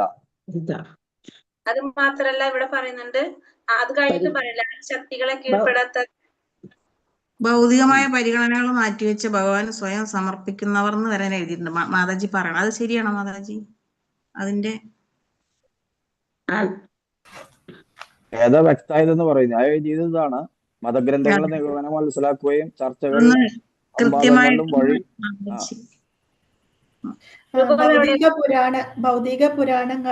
ഭൗതിക പരിഗണനകളെല്ലാം മാറ്റിവെച്ച് ഭഗവാനിൽ ആത്മാർപ്പണം നടത്തിയ മഹാത്മാക്കളെല്ലാം യഥാർത്ഥത്തിൽ ഗുരുക്കന്മാരാണ്. ആത്മീയമായ പരമാനന്ദത്തിലേക്ക് സ്വയം തിരിച്ചുവിടപ്പെടുക എന്ന പരമോന്നത ലക്ഷ്യം പ്രാപിക്കൽ ആഗ്രഹിക്കുന്നവരൊക്കെ ഇത്തരമൊരു ഗുരുവിനെ കണ്ടെത്താൻ ശ്രമിക്കണം. അപ്പൊ ആദ്യത്തെ പോയിന്റാണ് ഗുരു. അതായത് ഗുരുവിന്റെ യോഗ്യത ഇവിടെ പറയുന്നുണ്ട്, മതഗ്രന്ഥത്തിലെ നിഗമനങ്ങളെല്ലാം മനസ്സിലാക്കുക. അതല്ല പറഞ്ഞത് ചർച്ചകളും സംവാദങ്ങളും ഈ നിഗമനങ്ങൾ മറ്റുള്ളവരെ ബോധ്യപ്പെടുത്തുകയും ചെയ്യാനുള്ള കഴിവുണ്ടായിരിക്കുക എന്നതാണ് ഒരു യഥാർത്ഥ ഗുരുവിന്റെ യോഗ്യത എന്ന് പറയുന്നത്. പിന്നെ പറയുന്നുണ്ട്, ഭൗതിക പരിഗണനകളെല്ലാം മാറ്റിവെച്ച് ഭഗവാനിൽ ആത്മാർപ്പണം ചെയ്ത മഹാത്മാക്കളെല്ലാം യഥാർത്ഥ ഗുരുക്കന്മാരാണ്. രണ്ടും എഴുതണം മാതാജി? ഒന്ന് എഴുതിയാൽ മതിയോ? നമ്മള് മനസ്സൊന്നുമില്ലേ, അത് രണ്ടും പറയാം. പിന്നെ വന്നിട്ട്, എങ്ങനെയുള്ള ഒരു വ്യക്തിയെ ആരും ആത്മീയ ഗുരുവായി സ്വീകരിക്കാൻ പാടില്ല? മതപരമായ അനുശാസനം എന്തെന്നറിഞ്ഞുകൂടാത്ത, സംശയിക്കത്തക്ക സ്വഭാവമുള്ള, ഒരു ഭക്തിയുത സേവനത്തിന്റെ തത്വങ്ങൾ അനുസരിക്കാത്ത, ഐന്ദ്രിയ സംതൃപ്തനത്തിന് സഹായിയായി വർത്തിക്കുന്ന, 6 ശക്തികളുടെ സ്വാധീനത്തെ കീഴ്പ്പെടുത്താത്ത ഒരു 1ാം കീടവങ്കനെ ആരും ആത്മീയ ഗുരുവായി സ്വീകരിക്കാൻ പാടില്ല. ശ്രീമദ് ഭാഗവതം 11:7-27 കൃഷ്ണൻ ഉദ്ധവരോട് പറയുന്നത് എന്താണ്? ആത്മീയ ഗുരുവിനെ എന്റെ പ്രതിനിധിയായിട്ടല്ല കാണേണ്ടത്, ഭഗവാനാണ് എന്ന് കരുതിയിട്ട് വേണം കാണാൻ. അതാണോ? വേണം. ആത്മീയാചാര്യനോട് ഈർഷ്യയോ അസൂയോ കാണിക്കാൻ പാടില്ല. അതാണ് ഞാൻ എഴുതിയത്. ശ്രീമദ് സാധാരണ ഭാഗവതം മനുഷ്യന്റെ കേൾക്കുകയും വായിക്കുകയും ചെയ്യുന്നത് ഭഗവത് പ്രേമത്തിന്റെയും ഭഗവത് സേവനത്തിന്റെയും വിധാനത്തിലേക്ക് ഉയർത്തപ്പെടുന്ന മതപരമായ പറയില്ല, ഭാഗവതത്തിൽ പറഞ്ഞ പോയിന്റ് അല്ല ചോദിച്ചിരിക്കുന്നത്. അപ്പൊ കൃഷ്ണൻ പറയുന്നു, ഉദ്ധവരെ ആത്മീയ ഗുരുവിനെ എന്റെ പ്രതിനിധിയായിട്ടല്ല ഞാനായിട്ട് വേണം സ്വീകരിക്കാനായിട്ട്. 72ാമത്തെ പേജിൽ ഫസ്റ്റത്തെ പാരഗ്രാഫ്. ആത്മീയ ഗുരുവിനെ സ്വീകരിക്കുന്നത് കേവലം ഗുരുവായി മാത്രമല്ല, പരമാത്മാവായ ഭഗവാന്റെ പ്രതിനിധിയായിട്ട് കൂടിയാണ്. മറ്റു തരത്തിൽ ശിഷ്യൻ ഗുരുവിനെ ധരിക്കുന്നുണ്ട്. സഹജിയാക്കൾ, അത് ഞാൻ പറഞ്ഞില്ല അല്ലെ. സഹജിയാക്കൾ എന്ന് പറഞ്ഞാല് നമ്മളെ വേദങ്ങളും പ്രമാണങ്ങളും അനുസരിക്കാത്തവരെയാണെന്ന് പറയണത് സഹജിയാക്കൾ എന്ന് പറയുന്നത്. നമ്മളെ വേദങ്ങളും ശാസ്ത്രങ്ങളും പ്രമാണങ്ങളും ഒന്നും അനുസരിക്കാത്തവരെ എന്ന് പറയാം, സഹജിയാക്കൾ എന്ന് പറയാം. എല്ലാം നിസ്സാരമായിട്ട് തങ്ങളുടേതായിട്ടുള്ള കൃത്രിമ ആശയങ്ങൾ വെച്ച് പുലർത്തുന്നവര്, പ്രമാണങ്ങൾക്കനുസരിച്ച് വഴങ്ങാത്തവര്, അവരൊക്കെയാണ് നമ്മൾ പറയുന്നത് സഹജിയാക്കൾ എന്നാണ് അവർ പറയുന്നത്. വേദശാസ്ത്രങ്ങളും ഈ പ്രമാണങ്ങളൊന്നും അനുസരിക്കാത്തവര്, അവരെയാണ് സഹജിയാക്കൾ എന്ന് പറയുന്നത്. പിന്നെ എല്ലാം നിസ്സാരമായിട്ട് തങ്ങളുടേതായിട്ടുള്ള കൃത്രിമ ആശയങ്ങൾ വെച്ച് പുലർത്തി പോരുന്നവരാണ് അവര്. പ്രമാണ ശാസനങ്ങൾക്ക് വഴങ്ങാത്തവരാണ് അവര്. ഇത്തരത്തിലുള്ളവരെ സഹജിയാക്കൾ എന്ന് പറയാം.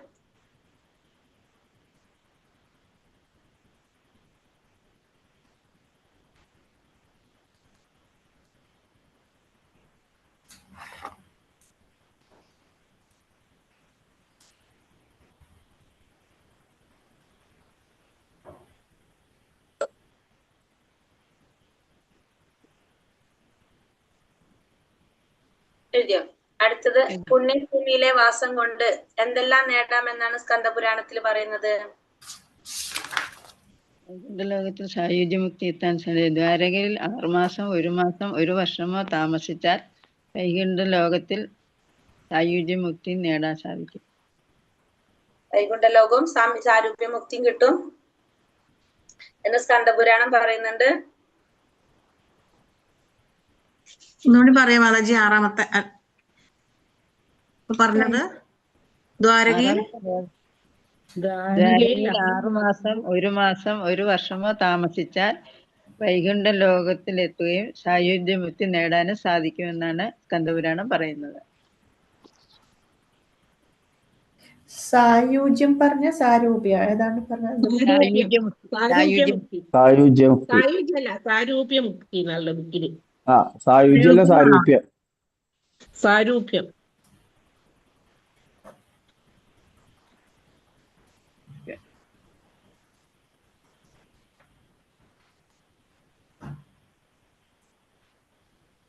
ഗംഗാനദിയുടെ പ്രാധാന്യത്തെ കുറിച്ച് ശ്രീകൃഷ്ണന്റെ കത്തിക്കപ്പെട്ട തുളസിപ്പൂവിന്റെ ഗന്ധമാണ് ഗംഗാനദിയിലെ ജലത്തിന്.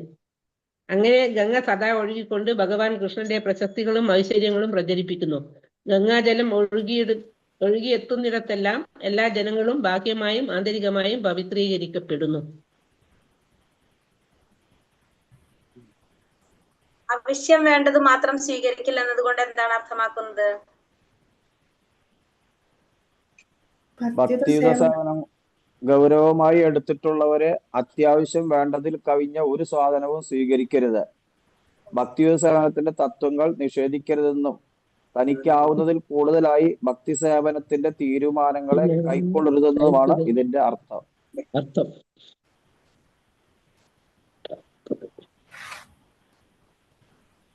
ഭക്തിയുത സേവനത്തിന്റെ തത്വങ്ങൾ നിഷേധിക്കരുതെന്ന് തനിക്കാവുന്ന കൂടുതൽ ഭക്തി തീരുമാനങ്ങൾ കൈക്കൊള്ളരുതെന്നാണ് ഈ പറഞ്ഞതിന്റെ സാരം.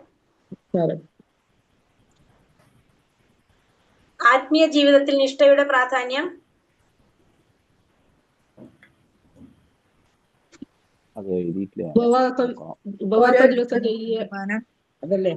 നിഷ്ഠ എടുത്താൽ തീരുമാനം നിർബന്ധമായി നടപ്പിലാക്കണം എന്നുള്ളതാണ്. നിഷ്ഠ എന്ന് വെച്ചാൽ നമ്മൾ പറഞ്ഞത് നിഷ്ഠ അതായത് 16 എന്ന് ഒരിക്കൽ തീരുമാനിച്ചാൽ ആ നിഷ്ഠ പാലിച്ചേ പറ്റൂ. പ്രതിദിനം 16 മാല ഒരു ദിവസം ജപിക്കാനാണ്. അത് പറ്റിയില്ലെങ്കിൽ പിറ്റേ ദിവസം ജപിക്കാം. 16 എന്ന് ഒരിക്കൽ തീരുമാനമെടുത്താൽ ആ നിഷ്ഠ പാലിച്ചേ പറ്റൂ. ഓരോരുത്തരും അവരവരുടെ കഴിവിനനുസരിച്ച് ഇത്ര ഒരു ജപിക്കുമെന്ന് തീരുമാനമെടുക്കുക. ഒരു ദിവസം നമുക്ക് ഇപ്പൊ നമ്മളൊരു നിഷ്ഠ എടുത്തു കഴിഞ്ഞാൽ അല്ലെങ്കിൽ നമ്മളത് എന്തായിട്ട് മാറാണത്, കുറ്റായിട്ട് മാറാണത്.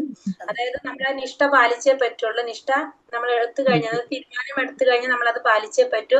അത് ചെയ്യുന്നില്ലെങ്കിൽ നമ്മൾ എന്താണ്, ഉപേക്ഷക്കാരനാവാണ്, തെറ്റ് ചെയ്യാണ്, വ്രതത്തിന് ഭംഗം വരാണ്. അത് ഭക്തിയുടെ സേവനത്തിൽ കുറ്റകരമാണ്, തെറ്റാണ്. ആ തെറ്റിനെ പ്രോത്സാഹിപ്പിക്കാനാണ് ഭാവമെങ്കിൽ ഭക്തി സേവനത്തിൽ പുരോഗതി ഉണ്ടാവില്ല. അതുകൊണ്ട് ഓരോരുത്തരും അവരുടെ കഴിവിനനുസരിച്ച് മാത്രം തീരുമാനമെടുക്കുക.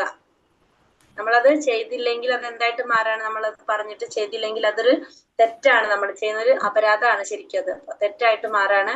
അപ്പൊ നമ്മുടെ കഴിവിനനുസരിച്ച് മാത്രം നമ്മൾ എന്ത് ചെയ്യാൻ ശ്രമിക്കണം, തീരുമാനം എടുക്കാനായിട്ട് ശ്രമിക്കുക.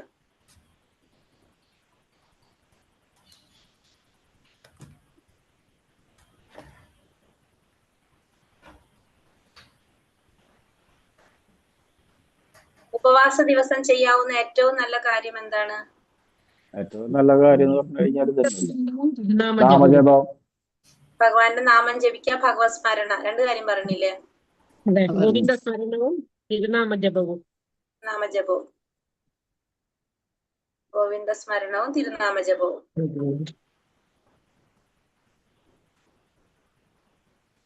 ഒരു ഭക്തന്റെ പൂർവ്വ പാപങ്ങളുടെ ശക്തി കുറയ്ക്കാൻ സഹായിക്കുന്നത് എന്തെല്ലാമാണ്?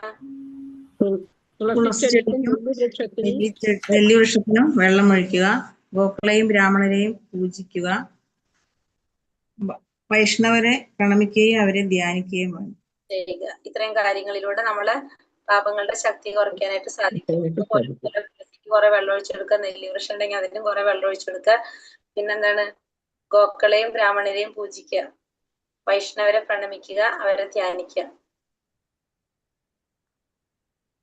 ഭക്തിശൂന്യരിലെ രണ്ടു തരക്കാരെല്ലാം കൃഷ്ണന്റെ സർവേശ്വരത്തെ എതിർക്കുന്നവരും ഒരു വിഭാഗം ഭൗതികവാദികളും, ഒരു വിഭാഗം, മറ്റേ വിഭാഗം തികഞ്ഞ ഭൗതികവാദികളും. ഒന്നാമത്തത് കൃഷ്ണന്റെ ആ സർവേശ്വരത്തെ എതിർക്കുന്നവരാണ് ഒന്നാമത്തെ വിഭാഗത്തിലുള്ളവര്. അതായത് ഭഗവാനായിട്ട് അംഗീകരിക്കാത്തവര്. രണ്ടാമത്തെ വിഭാഗത്തിലുള്ളവര് ഭൗതികവാദികൾ.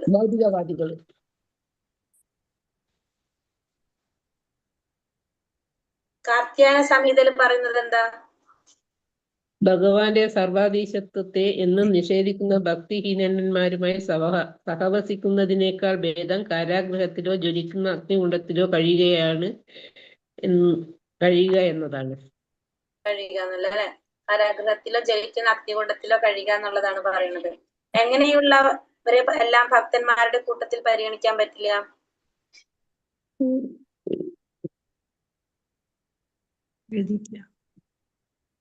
എങ്ങനെയുള്ളവരെയാണ് ഭക്തന്മാരുടെ കൂട്ടത്തിൽ പരിഗണിക്കാൻ പറ്റാത്തത്?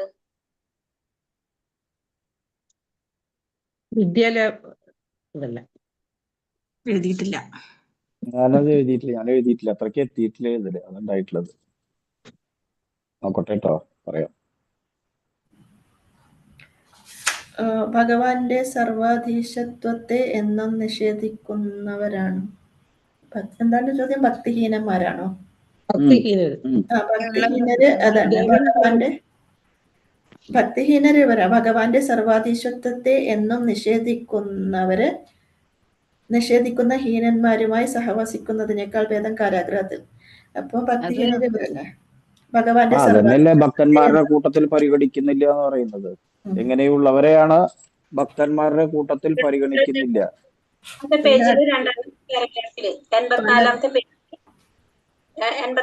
പേജില് ഭൗതിക ലാഭം ഉദ്ദേശിച്ചുകൊണ്ട് ആരാധിക്കാമെന്ന് വിശുദ്ധ ഗ്രന്ഥങ്ങൾ പറയുന്നു. രോഗാതുരമായ അവസ്ഥയിൽ നിന്ന് മോചനം നേടാൻ സൂര്യദേവനെ ആരാധിക്കാൻ ഉപദേശിക്കാറുണ്ട്. അതെല്ലാം വേണോ മാതാജി? ഭൗതിക ലാഭം ഉദ്ദേശിച്ച് ദേവന്മാരെ ആരാധിക്കുന്ന വിശുദ്ധ ഗ്രന്ഥങ്ങൾ പറയുന്നു. ഉദാഹരണമായി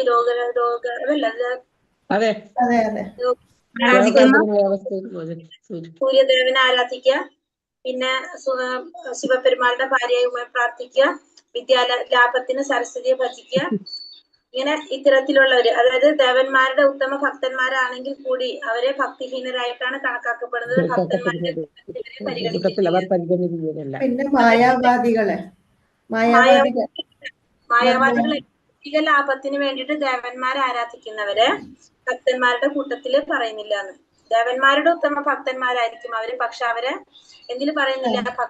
ഭക്തന്മാരല്ല, ഭൗതിക മോഹം ഉദ്ദേശിച്ചാണ്ട്. പിന്നെ ഭഗവാനെ ഏത് രൂപത്തിൽ ആരാധിച്ചാലും രൂപം ഏതായാലും ലക്ഷ്യം ഒന്ന് എന്ന് പറയുന്ന മായാവാദികള്, അവരും ഭക്തിഹീനരല്ലേ? അത് അത്ര വിശദീകരിച്ച് എഴുതണം മാതാജി. ഞാൻ ഭൗതിക ലാഭം ഉദ്ദേശിച്ചുകൊണ്ട് ദേവന്മാരെ ആരാധിക്കുന്നവരെ ഭക്തന്മാരുടെ കൂട്ടത്തിൽ പരിഗണിക്കുന്നില്ല, അങ്ങനെ എഴുതിയാൽ മതിയോ? അങ്ങനെയാണ് ഇവിടെ ബുക്കിൽ എഴുതിയിരിക്കുന്നത്. അടുത്ത എന്താ പറയുന്നത്? മായാവാദികൾ എന്ന് പറയുന്നത് ഭഗവാനെ ഏത് രൂപത്തിൽ ആരാധിക്കാമെന്ന് മാർഗമേധായ ലക്ഷ്യത്തിൽ എത്തിച്ചേരുക ചെയ്യുമെന്ന് വേണ്ടി കിട്ടി. ചോദ്യത്തിന്റെ ഉത്തരായി. അടുത്തലില്ലല്ലോ, അടുത്തല് പറയണ വേറെ അല്ലേ? മാർഗമേതായാലും ലക്ഷ്യം ഒന്ന് എന്ന് വിചാരിക്കുന്ന മായാവാദികളും ഭക്തിഹീനരല്ലേ? അത് ഭക്തിഹീന. ഇവിടെ ചോദിച്ചത് ഭക്തന്മാരുടെ ഭക്തിഹീനൻ കൂട്ടത്തിൽ എങ്ങനെയുള്ളവരെ എല്ലാം ഭക്തരുടെ കൂട്ടത്തിൽ പരിഗണിക്കുന്നില്ല. കൂട്ടത്തില് മറ്റൊരു ഭക്തന്മാരെ അല്ലല്ലോ. അതെ, ഇത് ഭക്തന്മാരെ പരിഗണിക്കാത്തത് പറയുന്നത്. അതിനുള്ള ഉത്തരം ഇവിടെ ഭൗതിക ലാഭം ഉദ്ദേശിച്ചുകൊണ്ട് ദേവന്മാരെ ആരാധിക്കുന്നവരും ഭക്തന്മാരുടെ കൂട്ടത്തിൽ പരിഗണിക്കുന്നില്ല. ബാക്കിയുള്ള നമ്മൾ മനസ്സിലാക്കിയാൽ മതി. ബാക്കി നമ്മൾ ഓർമ്മിച്ചാ മതി. അതെ, ഓർമ്മിക്കണം. അതാണ് ഒരു ചോദ്യത്തിന് ഉത്തരം എഴുതാണ്ടായി പോയത്. ഭഗവാനെ സ്മരിക്കണോ എപ്പോ ഓർമ്മിക്കണോ, അതാണ് മറന്നുപോയി.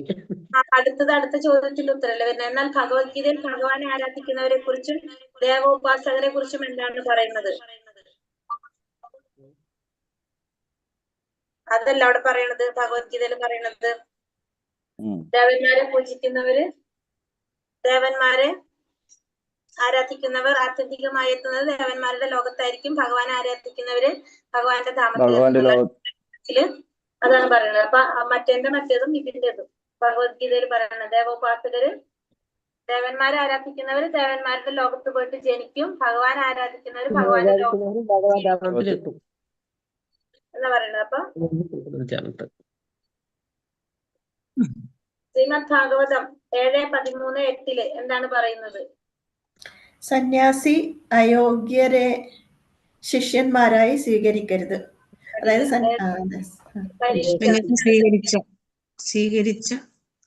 സന്യാസി അയോഗ്യരെ ശിഷ്യന്മാരായി സ്വീകരിക്കരുത്. സന്യാസം സ്വീകരിച്ചവര് അയോഗ്യരെ ശിഷ്യന്മാരായി സ്വീകരിക്കരുത്. യഥാർത്ഥത്തിൽ കൃഷ്ണാവബോധം അന്വേഷിച്ചെത്തിയവനാണോ വ്യക്തി ശിഷ്യത്വം തേടി വന്നിരിക്കുന്നത് എന്ന് അറിയണം. ആ ശിഷ്യനെ പരീക്ഷിക്കേണ്ടത് അത്യാവശ്യമാണ് അല്ലെ? കാരണം ഒരു ശിഷ്യനെ സ്വീകരിക്കുന്നതിന് മുന്നേ ആ യഥാർത്ഥത്തിൽ ഭഗവാനെ കുറിച്ച് അറിയാൻ ആഗ്രഹിച്ച് വന്നൊരു വ്യക്തിയാണോ എന്നുള്ളത് പരീക്ഷിച്ചറിയണം എന്നാണ് നമ്മൾ ആ 7:13-8 പറയുന്നത്. ദേവതാരാധനയെ കുറിച്ച് എന്താ പറയുന്നത്?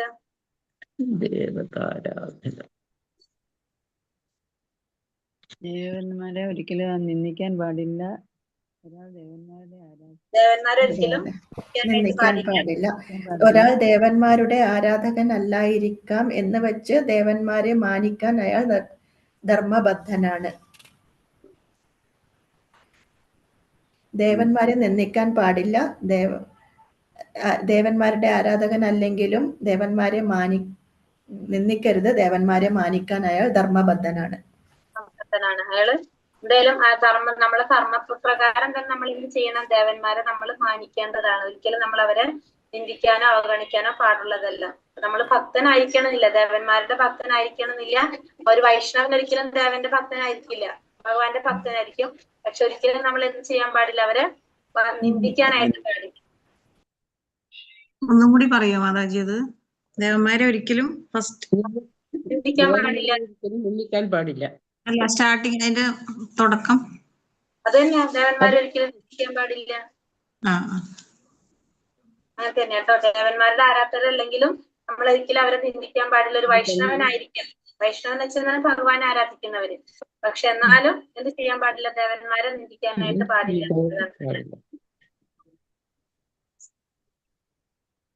പണ്ട് പറഞ്ഞ വേദനോട് ധർമ്മബന്ധനമാണ് അല്ലെ? പനിക്കാൻ അയാൾ ധർമ്മ ബാധ്യതയാണ്, നമ്മുടെ ധാർമ്മികമായിട്ടുള്ള ഒരു ബാധ്യതയാണ് ദേവന്മാരെ മാനിക്കുക എന്നുള്ളത്. നമ്മള് ഒഴിവാക്കാനായിട്ട് പാടില്ല എന്നത്. ജീവചൈതന്യങ്ങളിൽ ഒന്നിനെയും വേദനിപ്പിക്കരുത് എന്നതിനെ കുറിച്ച് മഹാഭാരതം പറയുന്നത് എന്താണ്? ജീവചൈതന്യങ്ങളിൽ ഒന്നിനും ഒരു തരത്തിലും വിഷമമുണ്ടാക്കാതെ സ്നേഹമുള്ള പിതാവ് സന്താനങ്ങളോടെന്ന പോലെ പെരുമാറുന്ന ഹൃദയനായ മനുഷ്യൻ അതിവേഗത്തിൽ ഭഗവാന് തീരും. അതായത് ഭഗവാൻ എപ്രകാരമാണോ സന്താനങ്ങളോട് പെരുമാറുന്നത് അതുപോലെ തന്നെ ഒരു മനുഷ്യൻ എന്ത് ചെയ്യണം?